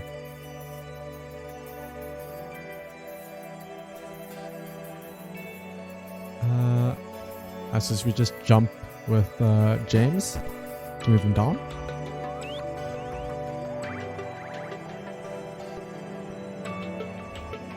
Again, like having this, if this were multiplayer, it would be such a pretty cool way to play actually. You'd have to coordinate with the other person to move at the exact same time. Nobody moves too fast or too slow than the other person. There we go. Otherwise you risk dying if you go out of sync. This feels like would be a glitch in any... Yeah, it's true. When two people collide and they just freeze in midair. Like a skip. Oh yeah, like a speedrun skip. Like something out of a Portal game or something. Let's make them edge slowly across. Is there... I mean, like, yeah, I feel like they're... In theory, this is doable, like, separately, right? Where you have, like, Thomas jumping on the top side of these platforms and James on the bottom side. I wonder if this actually is a skip strategy. Because it looks like it is entirely possible to do it normally. Wait. How am I going to do this now? Oh, wait a minute. I think I'm actually not supposed to do this. Now that I think about it. Oh, let's have a look and see. I feel like Thomas is supposed to be at the top there. Thomas wondered why the cloud had brought them both here.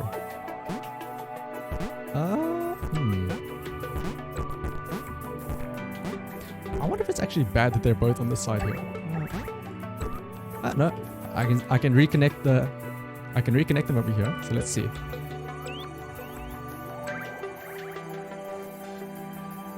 But the fact that there is like a distinct separation in the course, like a top half and bottom half, makes me wonder if this is incorrect. I guess we'll have to wait and see though. Uh-oh. Yeah, there's the one goal. Where's the other one though?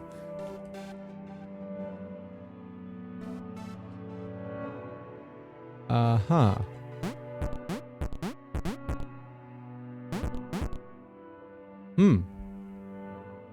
Interesting. I don't know if there's a way I can properly separate them. Oh, and there's an invisible wall here on the side. So, it looks like I do have to restart the level and not try and cheat like that. Oh, but imagine though. Imagine it worked. Ah, okay, let's see. Whoops.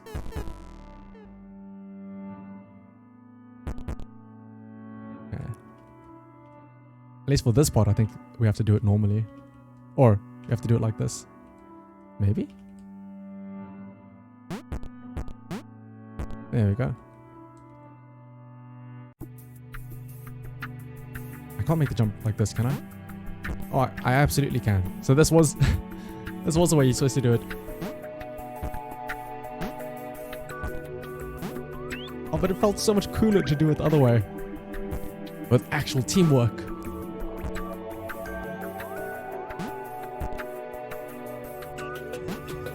This just feels so much more boring in comparison. This was working. James and Thomas working together could get anywhere. James didn't seem to understand the immense ability he possessed. I mean, they're not really working together compared to what I was doing.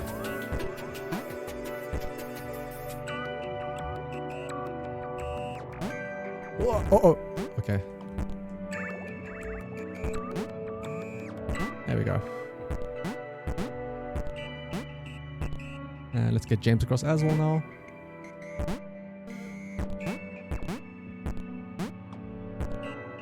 Thomas wondered why the cloud thing had brought them both here. I wonder if this is going to be opposites of all the others too. Like an opposite version of Claire, Laura, John, even Chris.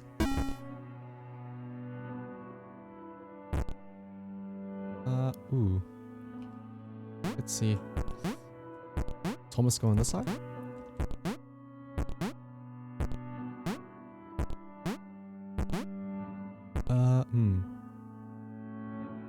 Have James go on this side then and see what's on over here. Wait. I see. They're gonna have to meet in the middle there. I think.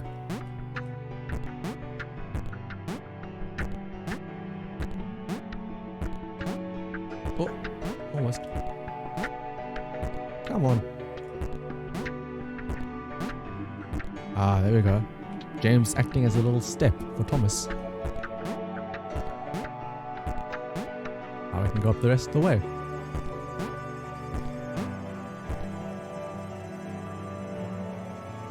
And once more over here. Oh. Whoa. There we go. James grudgingly helped Thomas to each portal. He knew that eventually they'd find the others, and then he'd go back to being the weird one again. He decided to enjoy the time he had left. What's down here, I wonder? Oh, is it going to be the opposite now? Where Thomas is going to have to start becoming the step, I think? Maybe? Let's see. Oh my goodness. Wait, was there not a checkpoint that I hit? Oh no. Does that mean that I have to have James come back and help all over again? Oh yeah, I didn't hit the checkpoint because I went down the elevator thing. Oh well. Let's go back and help old Thomas. Oh. There we go.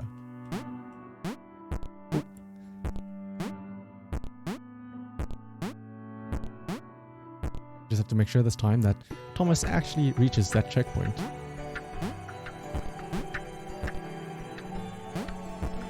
There we go. Let's see. Ah. There we go. Teamwork.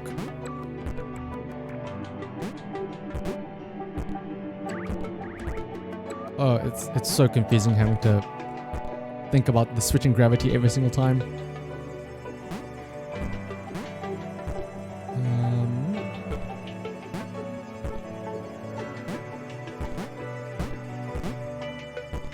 There we go.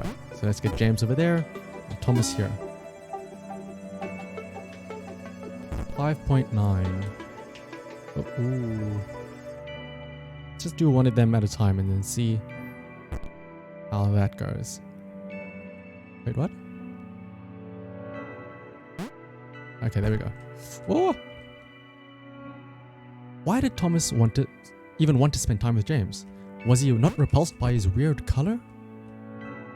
There's nothing wrong with being green. Uh-oh.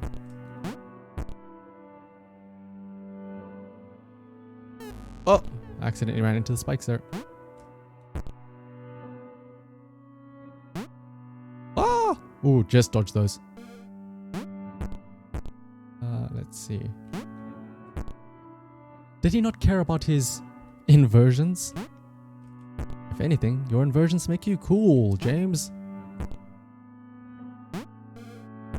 Speaking of, let's get you across Nama as well. Whee! Careful to avoid all of these spikes. There we go. Oh! Oh my goodness, it's a slaughter. Yeah, there we go. James is across. Now for Thomas. 5.10. Oh, wait. Let's see, did they have to go across to opposite sides? Ah, It's finally the dumb trick I did. They have to shift along together, defying each other's gravity.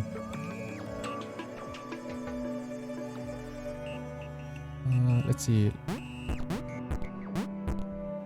If earlier was like geometry, oh whoops. If earlier was like Geometry Dash, this is like Flappy Bird then. It almost looks like, with gaps at different heights.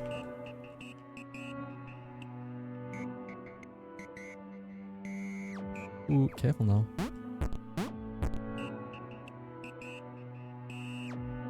I remember when Flappy Bird was all the rage.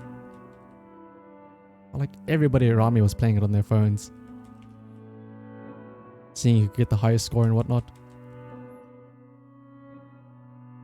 Nowadays, that game's a relic. Well, the original Flappy Bird, I suppose, is a relic.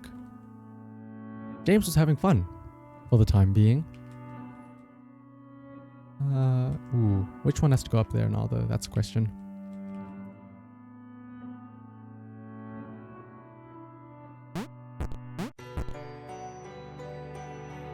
I'm gonna assume James goes at the top, right? Yeah.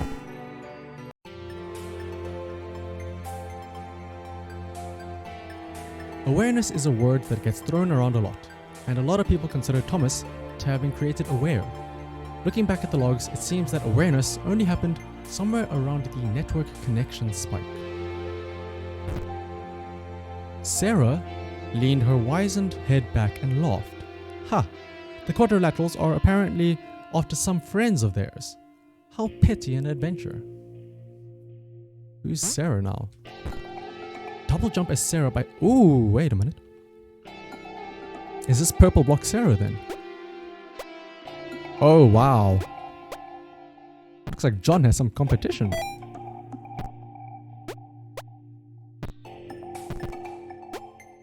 Ooh, how do I... Ah, there we go. Sarah, smiley face. Yeah, looks like she can jump just as high as John, but is also small enough to fit into smaller places. She spoke in terms she could only hope they'd understand of. The fountain of wisdom. The channel through which all data flowed. Are we by ourselves now? To be fair, having a double jump is so much more cooler than having just a big jump. So can you... Yeah. Especially since you can change directions mid-air, which is really cool. Question is, where do I have to go now, though? Let's see. Up here? Ah, there's another switch. Bonk. Oh, I see. There's like a light beam that shows where I have to go, I think. Ah. Like highlighting the next spot. Yay! Oh. Couldn't hit it with my head. There we go. Is it up top? It is up top.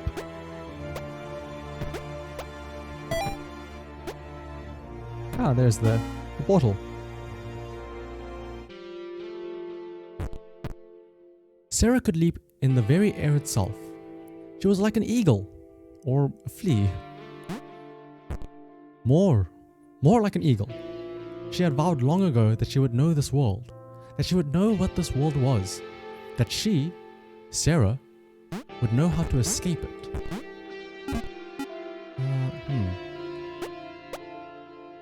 How am I gonna get out of here though? Ah. Bonk.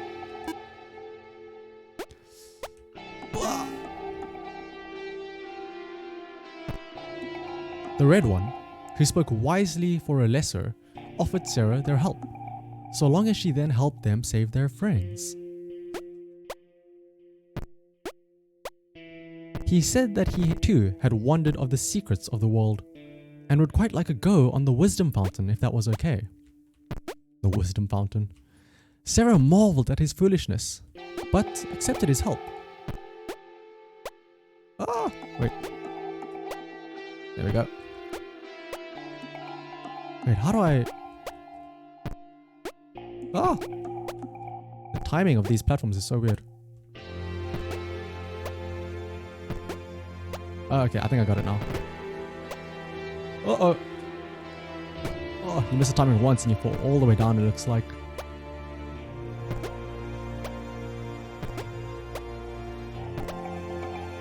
Wait, why could I only jump once there?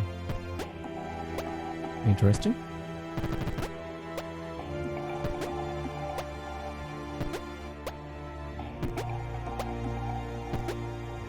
Oh my goodness. Oh wait, is this like a checkpoint now? Oh, whew. Thank goodness. So I definitely need that.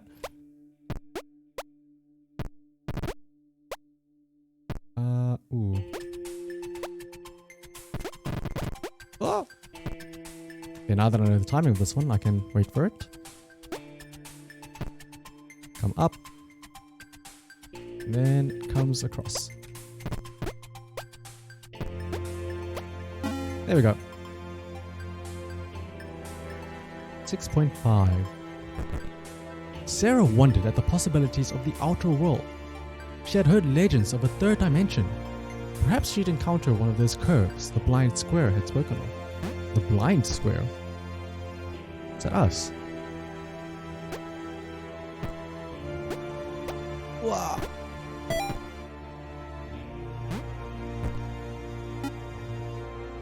Boing.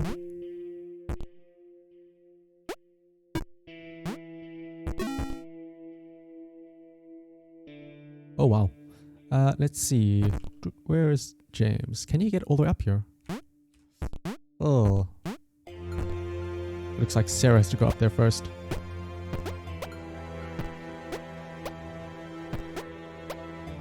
A single jump each? These were truly weak creatures.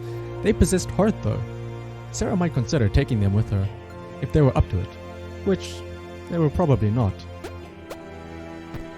Don't underestimate them. Thomas has lots of heart. What does this button do? Oh, it just shifts everything. Oh no, it just shifts the one. But I think that's all we need though. Because that will let James come all the way up here.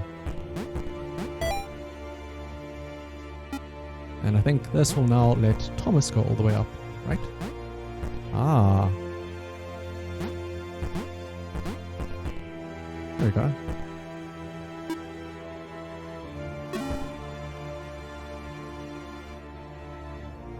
$6.7. Ooh. They were close. Sarah sensed the presence of the fountain.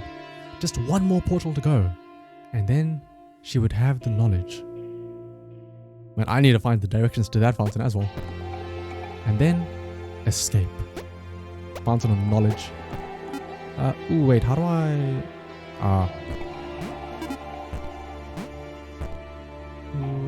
Wait. Hang on. I need to do the whole standing on top of each other thing, right? This should work, right?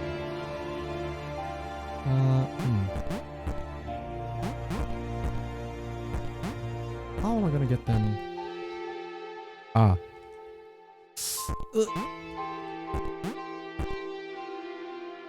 Or what if I have Thomas stand on top of Sarah to make it a bit easier? Like that. Oops. No, the gap isn't big enough. So let's move a bit further to the edge. Maybe. Whoa! How am I gonna get them to stand on top of each other? Let's try something out. It's not the other way around, right? No. No, obviously I can't just jump across. Let's see then. Oh, wait. I think I can fit it the other way around though. Oh, wait a minute. I forgot Sarah can stand on top of James as well.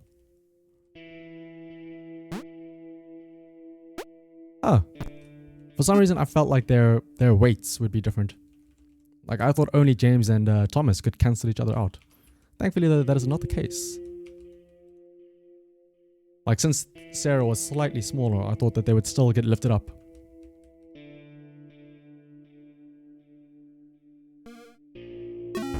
There we go. 6.8. Thomas looked at the glowing beam. That list he'd been writing seemed pretty petty now. This was all the knowledge. All of it. Right in front of him. He was sorry Sarah couldn't step into it too. He could tell she felt the same way. From the shouting and the screaming. Why can't she reach it? Ah, I see. Oh, whoops.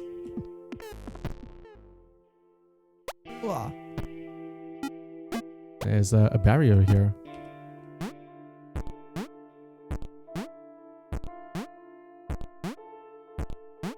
That's fine. Thomas, let's get that fountain. Into the light you go. Oh, what? Thomas was connected to the internet for 12 seconds. And he had seen everything. He had seen the cats who couldn't spell. He had heard of the arrow through the knee. He felt there was a thing called cake, but that was a lie. All the different internet memes. Let's see. Have us hit those buttons over there. And then this one. And let's have Thomas hit this button here. And then this one. And lastly, James can come over here and hit this button.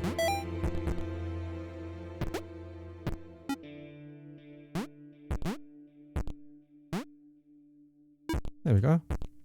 And everybody can go to their spots. 6.10.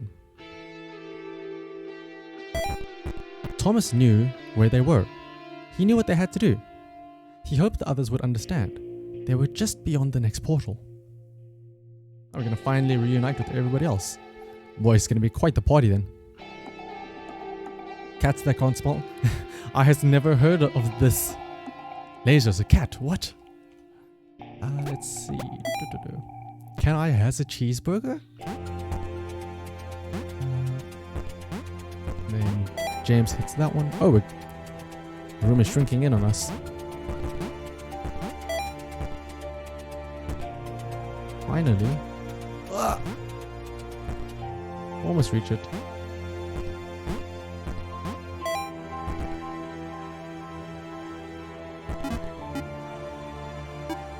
Now then, let's go meet everybody else.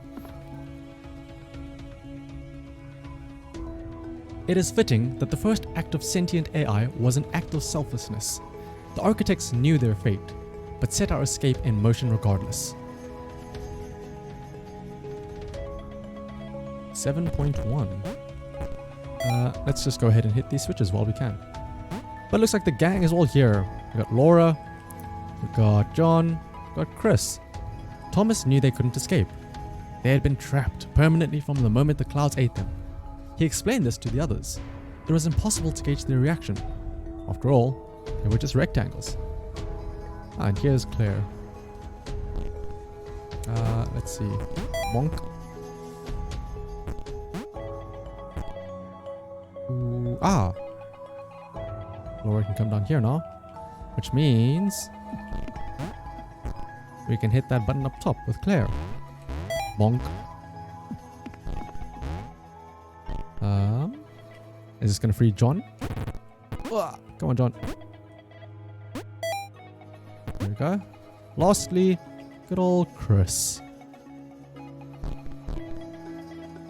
Let's have you come along, Chris.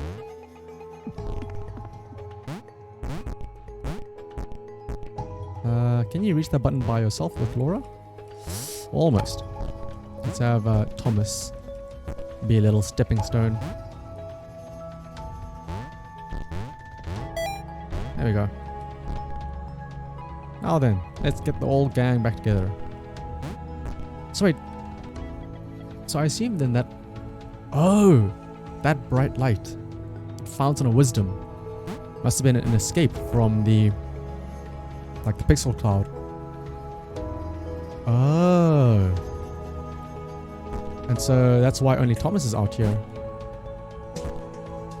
Since the others were still stuck in the pixel cloud. And those two that were eaten, Sarah and James, must have been the people that Laura knew beforehand. And supposedly left her alone. I see, it's coming together.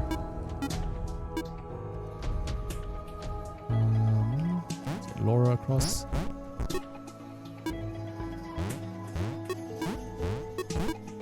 Oops. What? Oh. Oh my goodness. Sarah was deflated. She had not even gotten close to the fountain. She could tell from the earnest expression on Thomas that the information it had imparted was clearly important. Oh wait, no, this is everybody now. The gang's all here. Sarah knew her destiny now was to support him. Even James up there. This is interesting though. So I have to sync everybody up in time, I suppose. Whoops. Sarah has to go up top there, I think. Crazy level. I mean, it looks like it, right? Let's see. John is up. I'm trying to double jump as John because I'm too used to Sarah now and having her mad hops. Wait. Oh wait, Thomas isn't in the right place because it's not. He doesn't hit the check or hit the portal at the same time as others.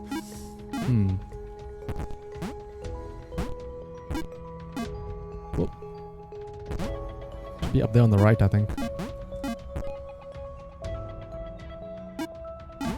Whoa, okay, no. I cannot make that jump.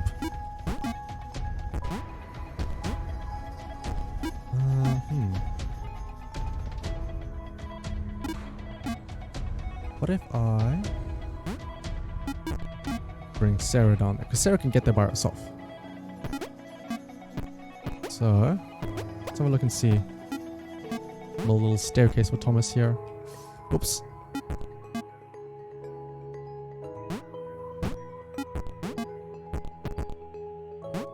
Can you make that jump, Thomas? No, you cannot. In that case, maybe it is better for him to be on the left here. And maybe it's the others that are in the wrong place. So let's... Oops. Put Sarah on the left side instead. Oh, sorry, the right side. Because now... Sarah and Thomas are in sync. But now we have to get James over there. Ah. All three of them are in place now. Claire, though. Let's see.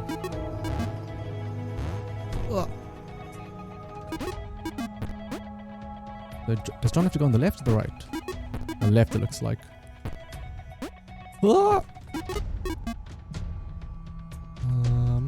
Let's get Claire into position.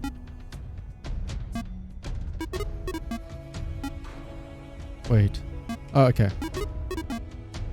I just have to time the jump then with Claire. So if I get everybody else in their spots.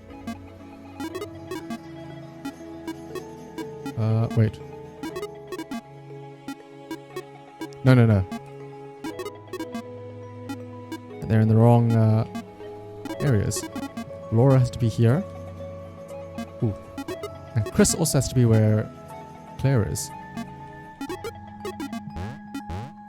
So, let's have Claire make a little bit of space. Ever so slightly move to the left so that Chris can jump up there as well. There we go. So I think everybody's... Oh wait, I can just have her jump on top of Claire. There we go. Or Claire jump on top of Laura.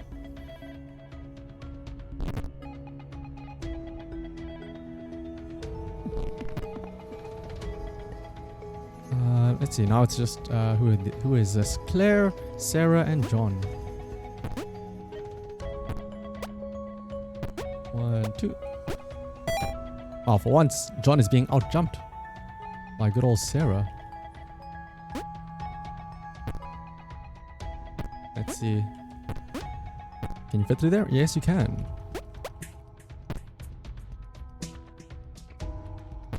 Claire couldn't accept that this had been futile. She was a superhero. There had to be a way. Not for her to get out. Red had been pretty clear on that. I like how she refers to them as Red. But there must be thousands of other AIs up there, unaware of their situation. Was there a way to help them? So are these squares AI then? Or artificial intelligence? I mean, there is all that talk of code and stuff, right? So maybe they are. And this is them learning how to work together. Ah, again, I'm trying to double jump for some reason as John. There we go.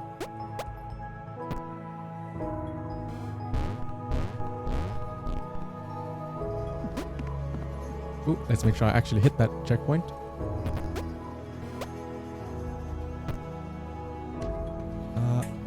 Ooh. Make it to the button. There we go.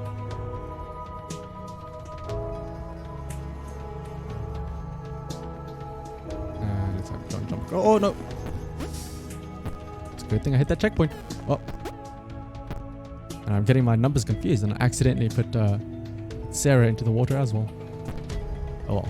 Should be a smooth sailing from here though.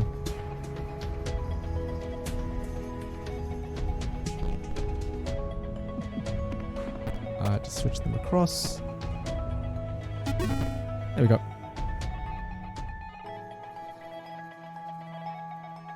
.4. Thomas led his friends to the creation matrix, the system which generated the worlds up above. He had a plan. They were going to redesign the world. What's this on the right here? Like a little block? That's what the humans did. They changed the world to suit them. So why couldn't they do the same? What is this block? I wonder if it's important. Oh. Is it like a key almost? Okay, there we go. Ah.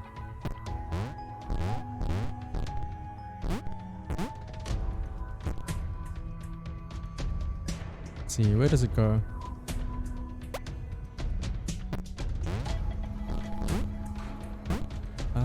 Can Christopher... Oh yeah, make a staircase.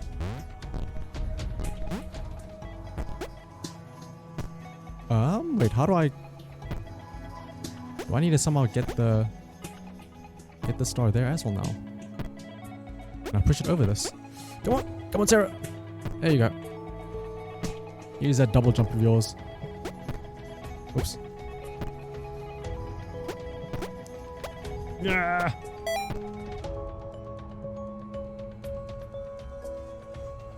Ah. Let's get everybody in order.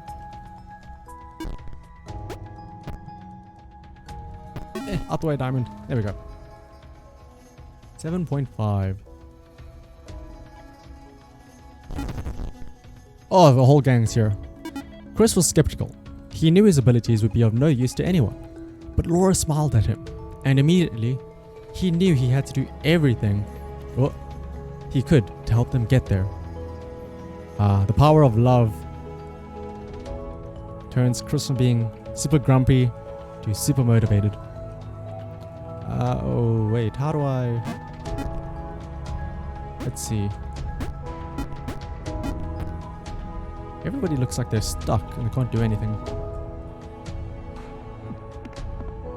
There's no buttons to press. There's no things to do. Oh wait, never mind. Sarah can press a button. Let's go ahead and press that one. Ah. That puts James in place. Sarah can go and sit in her spot here.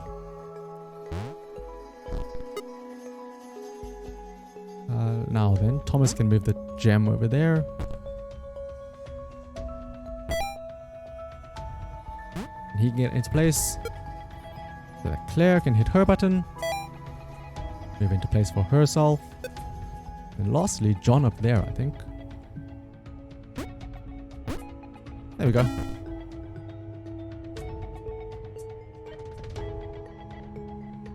$7.6. Oh, it's just Sarah and Laura now. Just the two of them.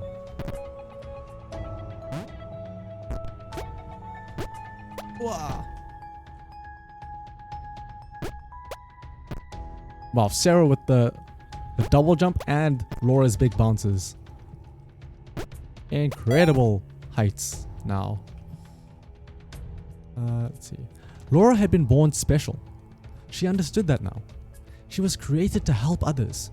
If her bounce could be passed on, then this would all have been worthwhile. Wow.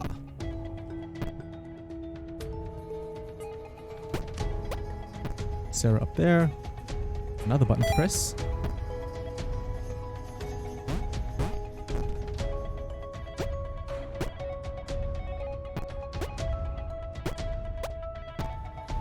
And let's use Laura one more time for Sarah to jump up and down.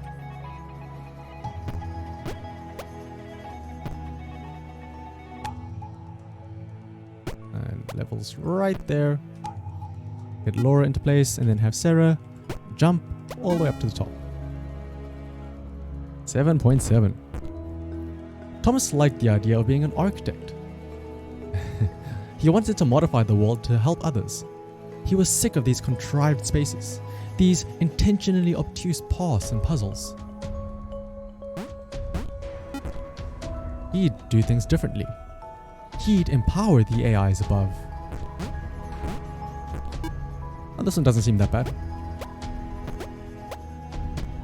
Everybody can like go straight forward into their thing. I think. Maybe not. Maybe not these two. Claire and Laura do need to help each other out, I think. Boing.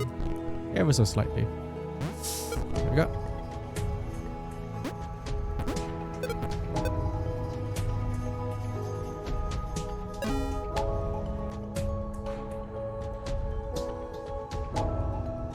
$7.8. Let's first push this diamond all the way to the end. Wait, what?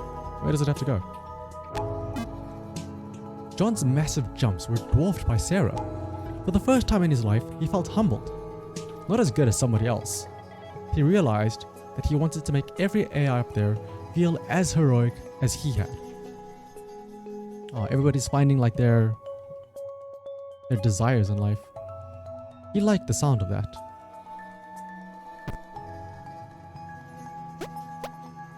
Everybody's growing as a person, or as an AI, I suppose. Like how Chris is no longer grumpy. Thomas wants to just save everybody else. And John, instead of being the hero himself, wants to help others. And have them share that feeling. Whoop. Come on. Press this button here.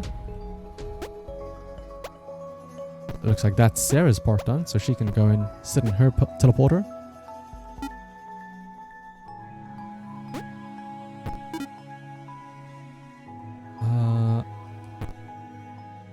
I send that up there. Ah, I see now. I have to wait for it to be shot up in the air. And then James, and push it across.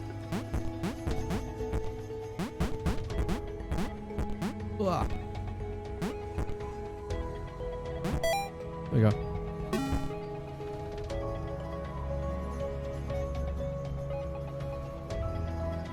Let's see, 7.9. James still felt weird, but he realized now what everybody else was too.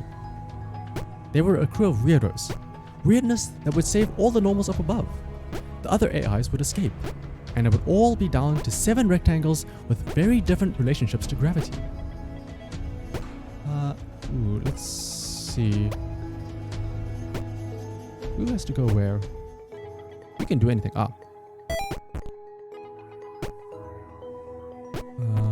Let's see. Okay, Chris over here.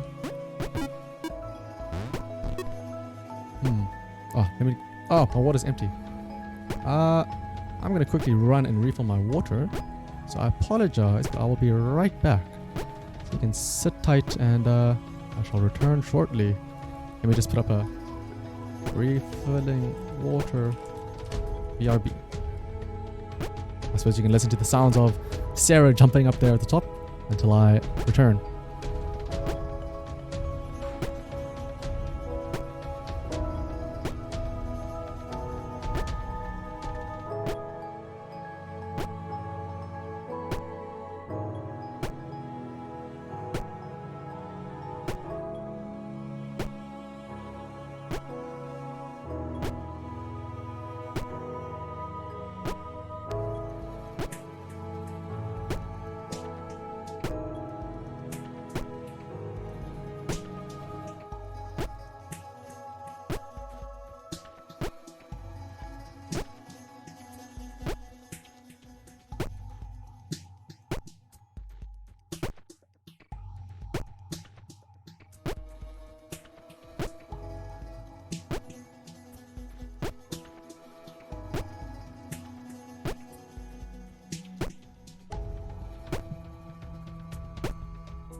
Alright, and I am back with more water this time. Let's see though. Let's get back to finishing this level. We've got Chris and John in their place. And let's go ahead and hit the rest of these buttons.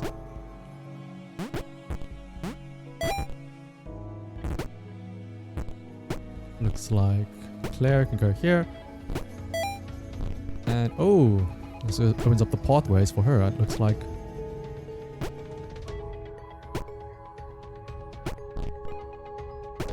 Ah. And then Thomas can also, at the same time, jump up here.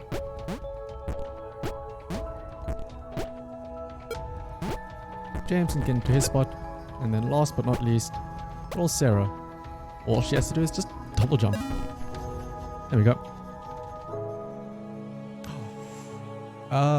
What is that plume of like gas? Thomas knew he'd never meet Nathan Fillion or a Transformer. He'd never get to visit Gotham City or eat at movies. It didn't matter. If he and his friends jumped into the certain creation matrix, they could get everyone else in the simulation a chance to do. So I assume that's what the That big flare thing is, right? That's Simulation Matrix?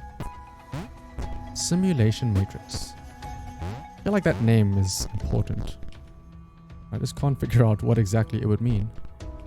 Ooh. How are we gonna get Claire across here? There we go. Wait, can Laura make that jump? Nope.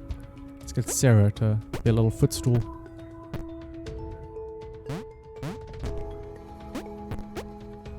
There we go. And John as well. Oh, this is quite the blockage here causing here, Claire. Let's see.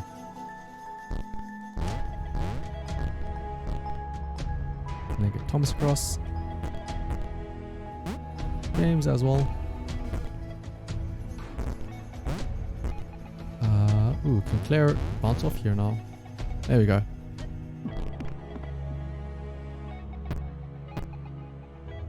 John can easily jump across here, right? Yep. Wait, can Laura get up there now though? That's the question. Ah, she can. Let's have Claire do multiple trips here. Get John across first. Here for Laura. Sarah can easily get across that herself. And let's get the rest of them now. Make some space for Thomas to get there as well. Ooh, okay. That dip was a bit scary there. James, obviously, he can just walk on the ceiling across. Spider block. Spider block. Does whatever a spider block does. Which is, I suppose, walking on the ceiling.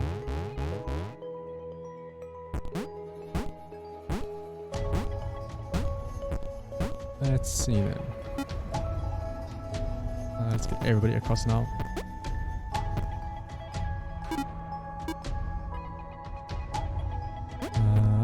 Claire. Actually, let's send Chris first. Since he can't really jump that high. Let's make sure he's in a good spot.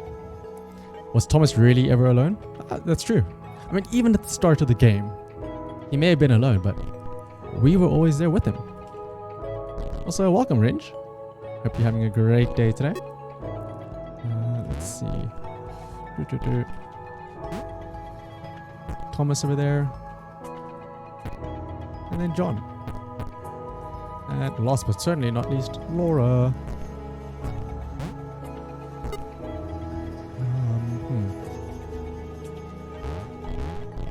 Ooh, he was alone for like 2 levels, yeah. And immediately we found old grumpy Chris.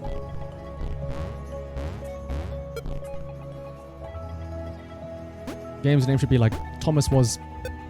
Well, actually no, that makes sense then. Thomas was alone, in past tense. Very soon found lots of friends. Tragic. 2 whole levels of loneliness.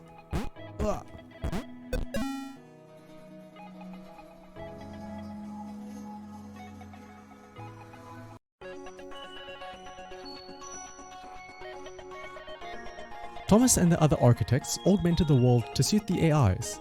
The splitters kept their distance. The system was never taking control from that point. Thousands of AIs were free to escape. Thomas and the architects? Interesting. Is this John? This is kind of like John, but 1, it's not yellow, and 2, looks a bit stumpier. But it has John's jumps. The architects, yeah. I guess that's what they're calling themselves. It's an odd name to go with, but if that's what they want to call themselves, then sure.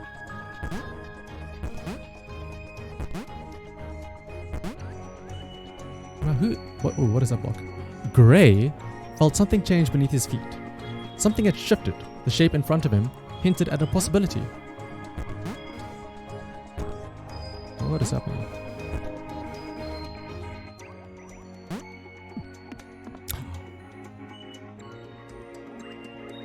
Huh? Wow. He couldn't do that before. So he's got John's jumps. Claire's water. Oh, is that what that blue stripe is?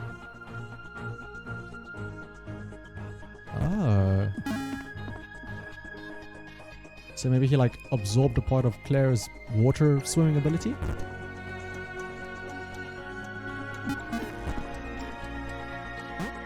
Oh. I think I see now. Jo was happy.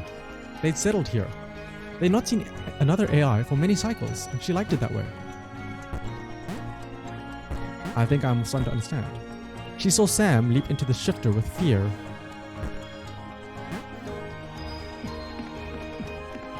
Ah. So the architects, I suppose,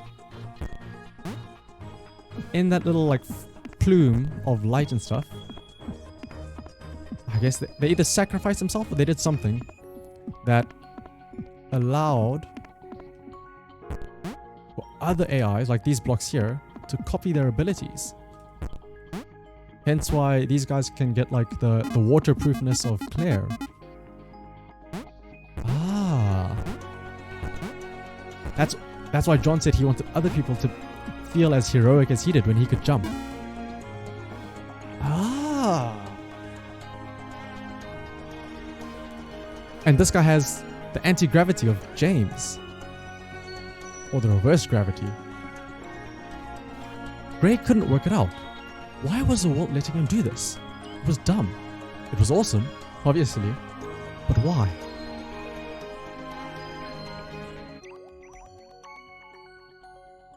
They seem to be leading him up and to the right. Just like Thomas. One of Thomas's first observations was that he kept on moving up and to the right.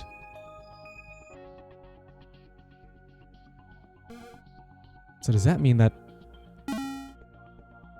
Thomas is designing these levels as well? 8.4. Jo wished Sam would stop. This was just like the time with the pixel clouds. They hadn't seen any for a while. He was always running off like this. Oh, I can only have one at a time, looks like.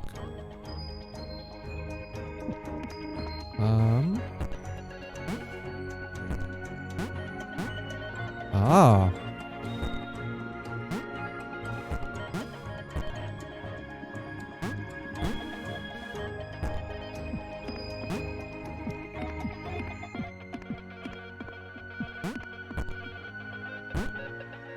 Sam was sorry, and he tried to calm Jo down. He couldn't explain why he felt this way. He just knew that there was somewhere else he should be. Let's see. Let's not get rid of the... Actually, we have to, I think. Ah. So I do need one of them to be the trampoline.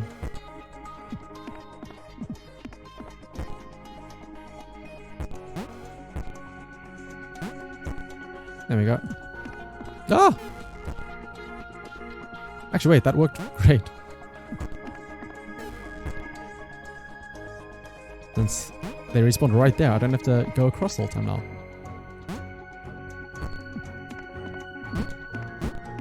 Whoa.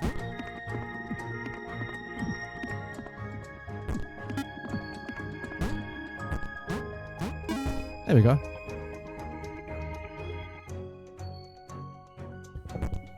$8.5.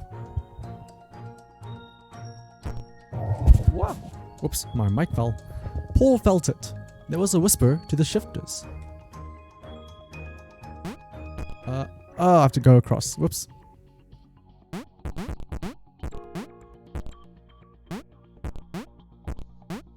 There we go.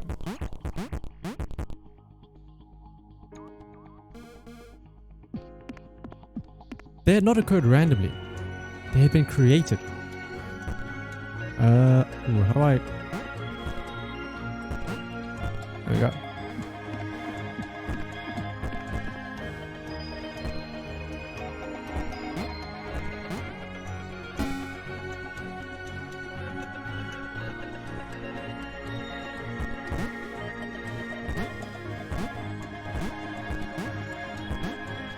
Oh wait, there's another one somewhere. Ah. Gray listened to the old man. The shifters had been placed in the world by the architects, AIs who sacrificed themselves to fuel their escape. So they really did sacrifice themselves.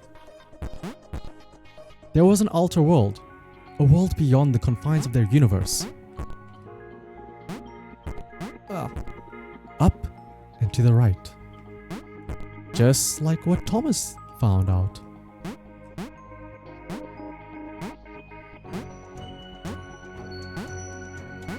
So is Thomas the one guiding them, maybe? After all, Thomas didn't really have anything super special about him. He didn't have the jumps, he didn't have the bounciness. All he really had was his observation, right? You bet the architects really enjoyed making I bet they did. They could have made Claire small and petite, like Chris, but they chose to make Claire the big chunky girl that she is. They designed her to be that way. Let's see. Let's grab that. Uh-oh. How do we... No. Jo was growing to like her newfound abilities. Maybe Sam had done the right thing after all. It was getting a bit chilly though. Whoops.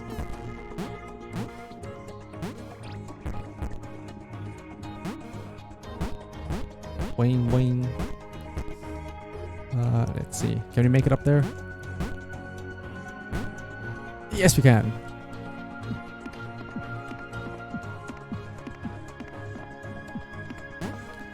What's there?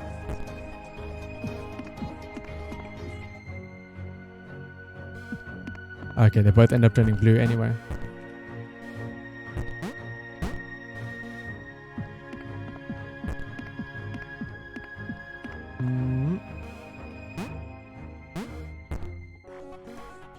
Let's hit that switch up there.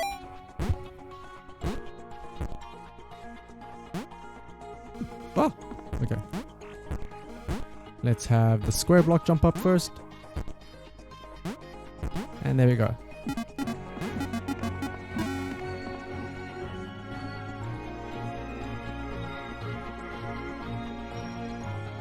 .8.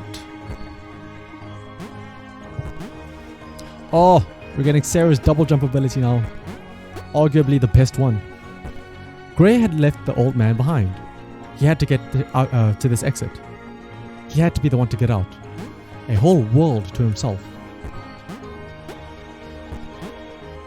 He had to get there before anyone else did. Oh, I forgot. No double jump. The moment I hit the blue one, I lose the double jump ability.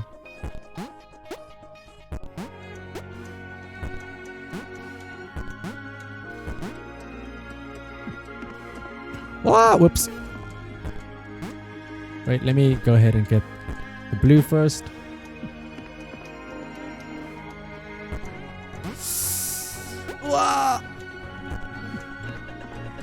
What happens here now?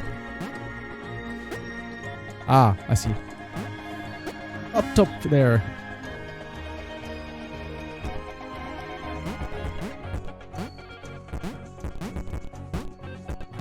Where do I have to go from here now? Ah! Not into the water, I assume.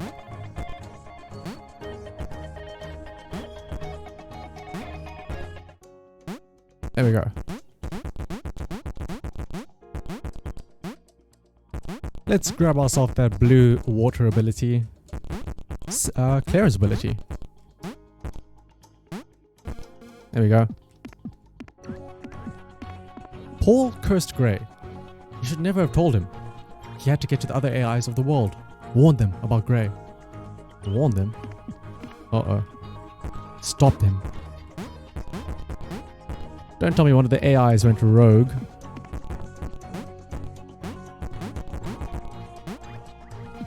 Why can't I make that jump? try it one more time. Wah! Oh, that was close.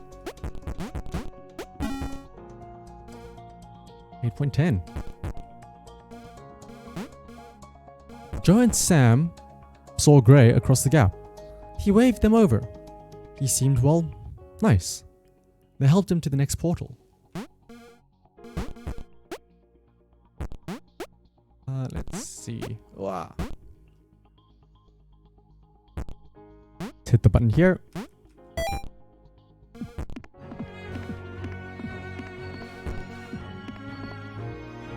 Come on, make it under. Oh.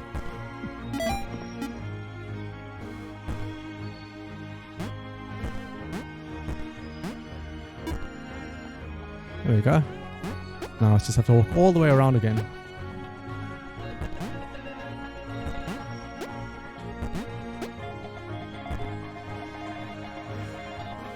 And waterproofing. Oh.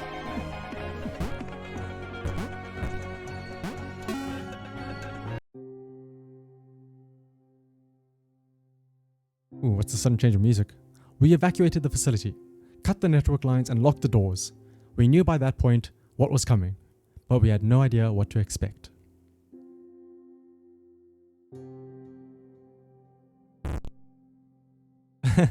Team Jump had been together for a long time.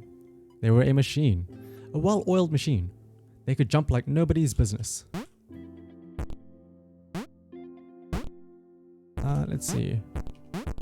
There's just 5 of the same block.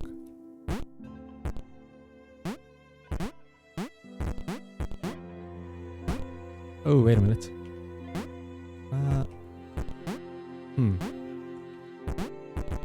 Okay.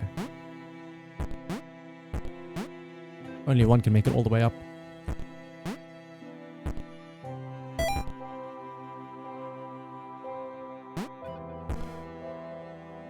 Now the rest can come across, I think. Well, unless they run into the water.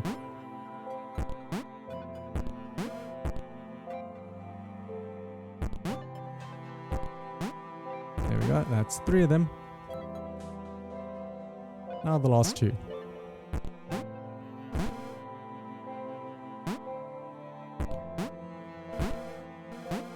Where do we go from here now, though? That's the question. Oh, wow. They can jump really high. Which one is that now, though? Up in the air. Bridge the gap, go! They thought as one. They acted as one. See how many we can get across.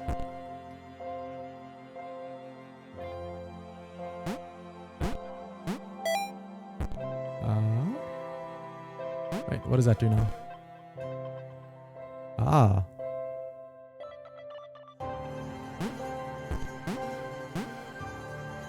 Can they all get across though? Will the last one be able to do it without a partner? Oh, okay, I can.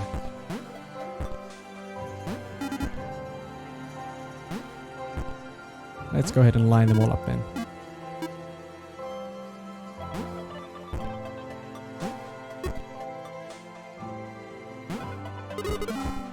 Wait, what?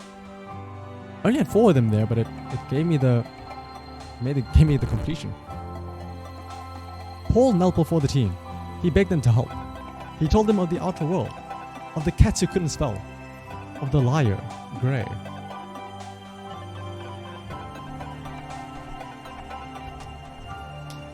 Up and to the right, they answered in unison.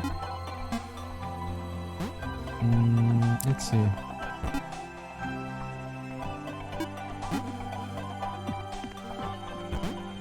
Wow, I can make it across. No, you can't. Oh, wait.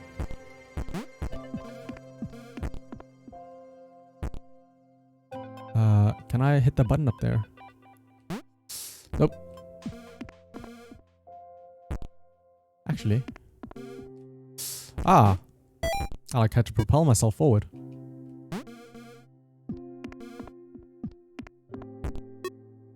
Let's see then.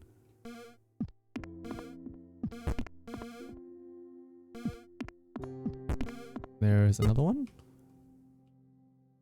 Where is this? Ah. Oop.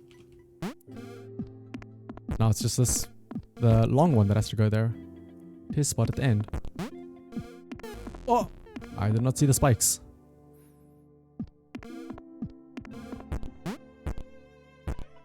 Careful now. Oh wait, there's... I'm gonna lose my blue ability if I jump in there though. Oh, okay, there we go.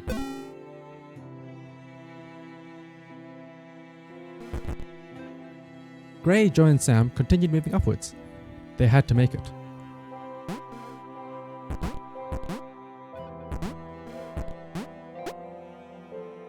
Gray had told the couple he was looking for a lost friend. He had made something up about being alone, on a quest for lost allies. They had eaten it up. Uh-oh. Gray, what are you planning, you silly devil, you? Where do I have to go? Left?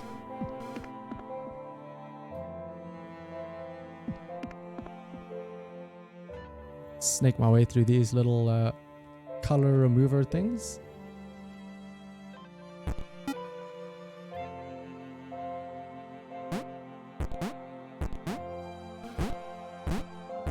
Let's see, how do I get the square up now though? Oh! Ah, there's a little elevator here.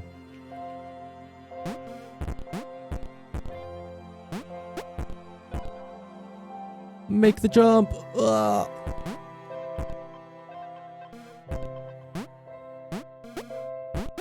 There we go. Oh, the elevator takes you all the way across. Whoops. Could have just stayed on there. My bad. I guess I'll just start from the beginning and go there. This time I'll ride it all the way though.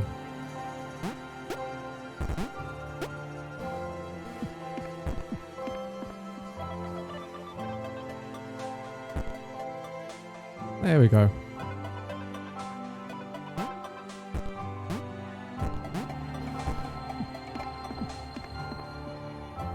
Actually though, unfortunately, I did say I was gonna start, like play this game from start to end, but something did just, something just came up very recently. So I think this might be the last level I'll be able to do. I'll of course finish it at a later stage, but for now, unfortunately, we'll have to finish it up after this level. It should be anytime now. Since I can come here, and then the little square comes following right behind.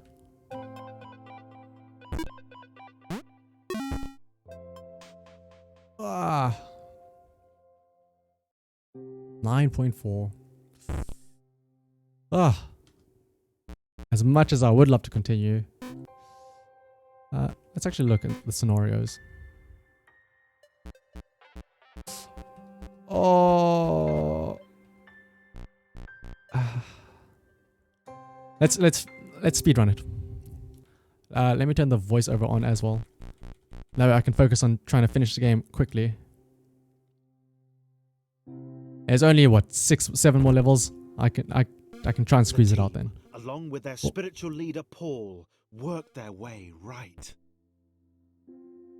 Team Jump were proud of their progress. They'd obliterated all challenges in their path. Yeah, they'd heard of individuals getting stuck on staircases or stepping stones. This did not happen to Team Jump. Let's see. Oh, that narrator is definitely something, now that I hear him actually speaking. Let's see.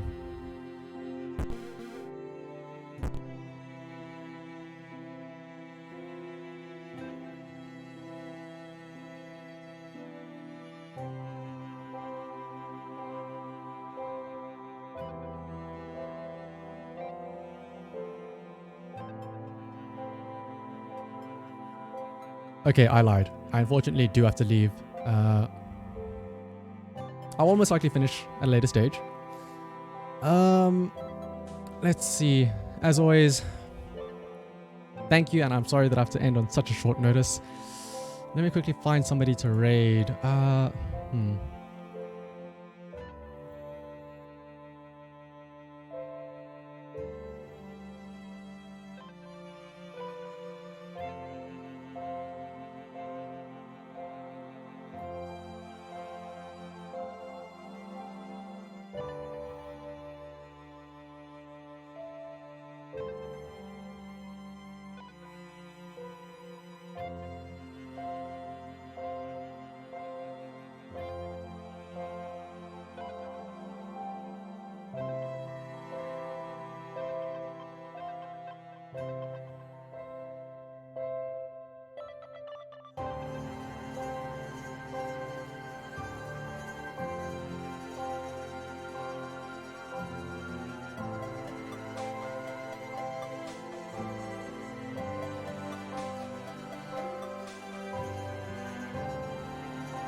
Okay, I know who we can raid. We can raid good old Spike. Let's see. Actually, no. Glooby. Glooby's playing. Oh, the new Pokemon Snap game. If you're a fan of Pokemon, you'll definitely like. Well, maybe you'll like the Pokemon Snap game. So, let's see. As always, the raid message will be Shanna, hello, because again, I'm super unoriginal. So let's go ahead and enjoy some Pokemon Snap with Glooby. Thank you all for showing up, obviously, and I do apologize that I couldn't finish the game all in one sitting, especially since we were so close, but I'll definitely make it up and finish it at the next stream as soon as possible. But until then though, thank you all for showing up, and I'll see you again soon.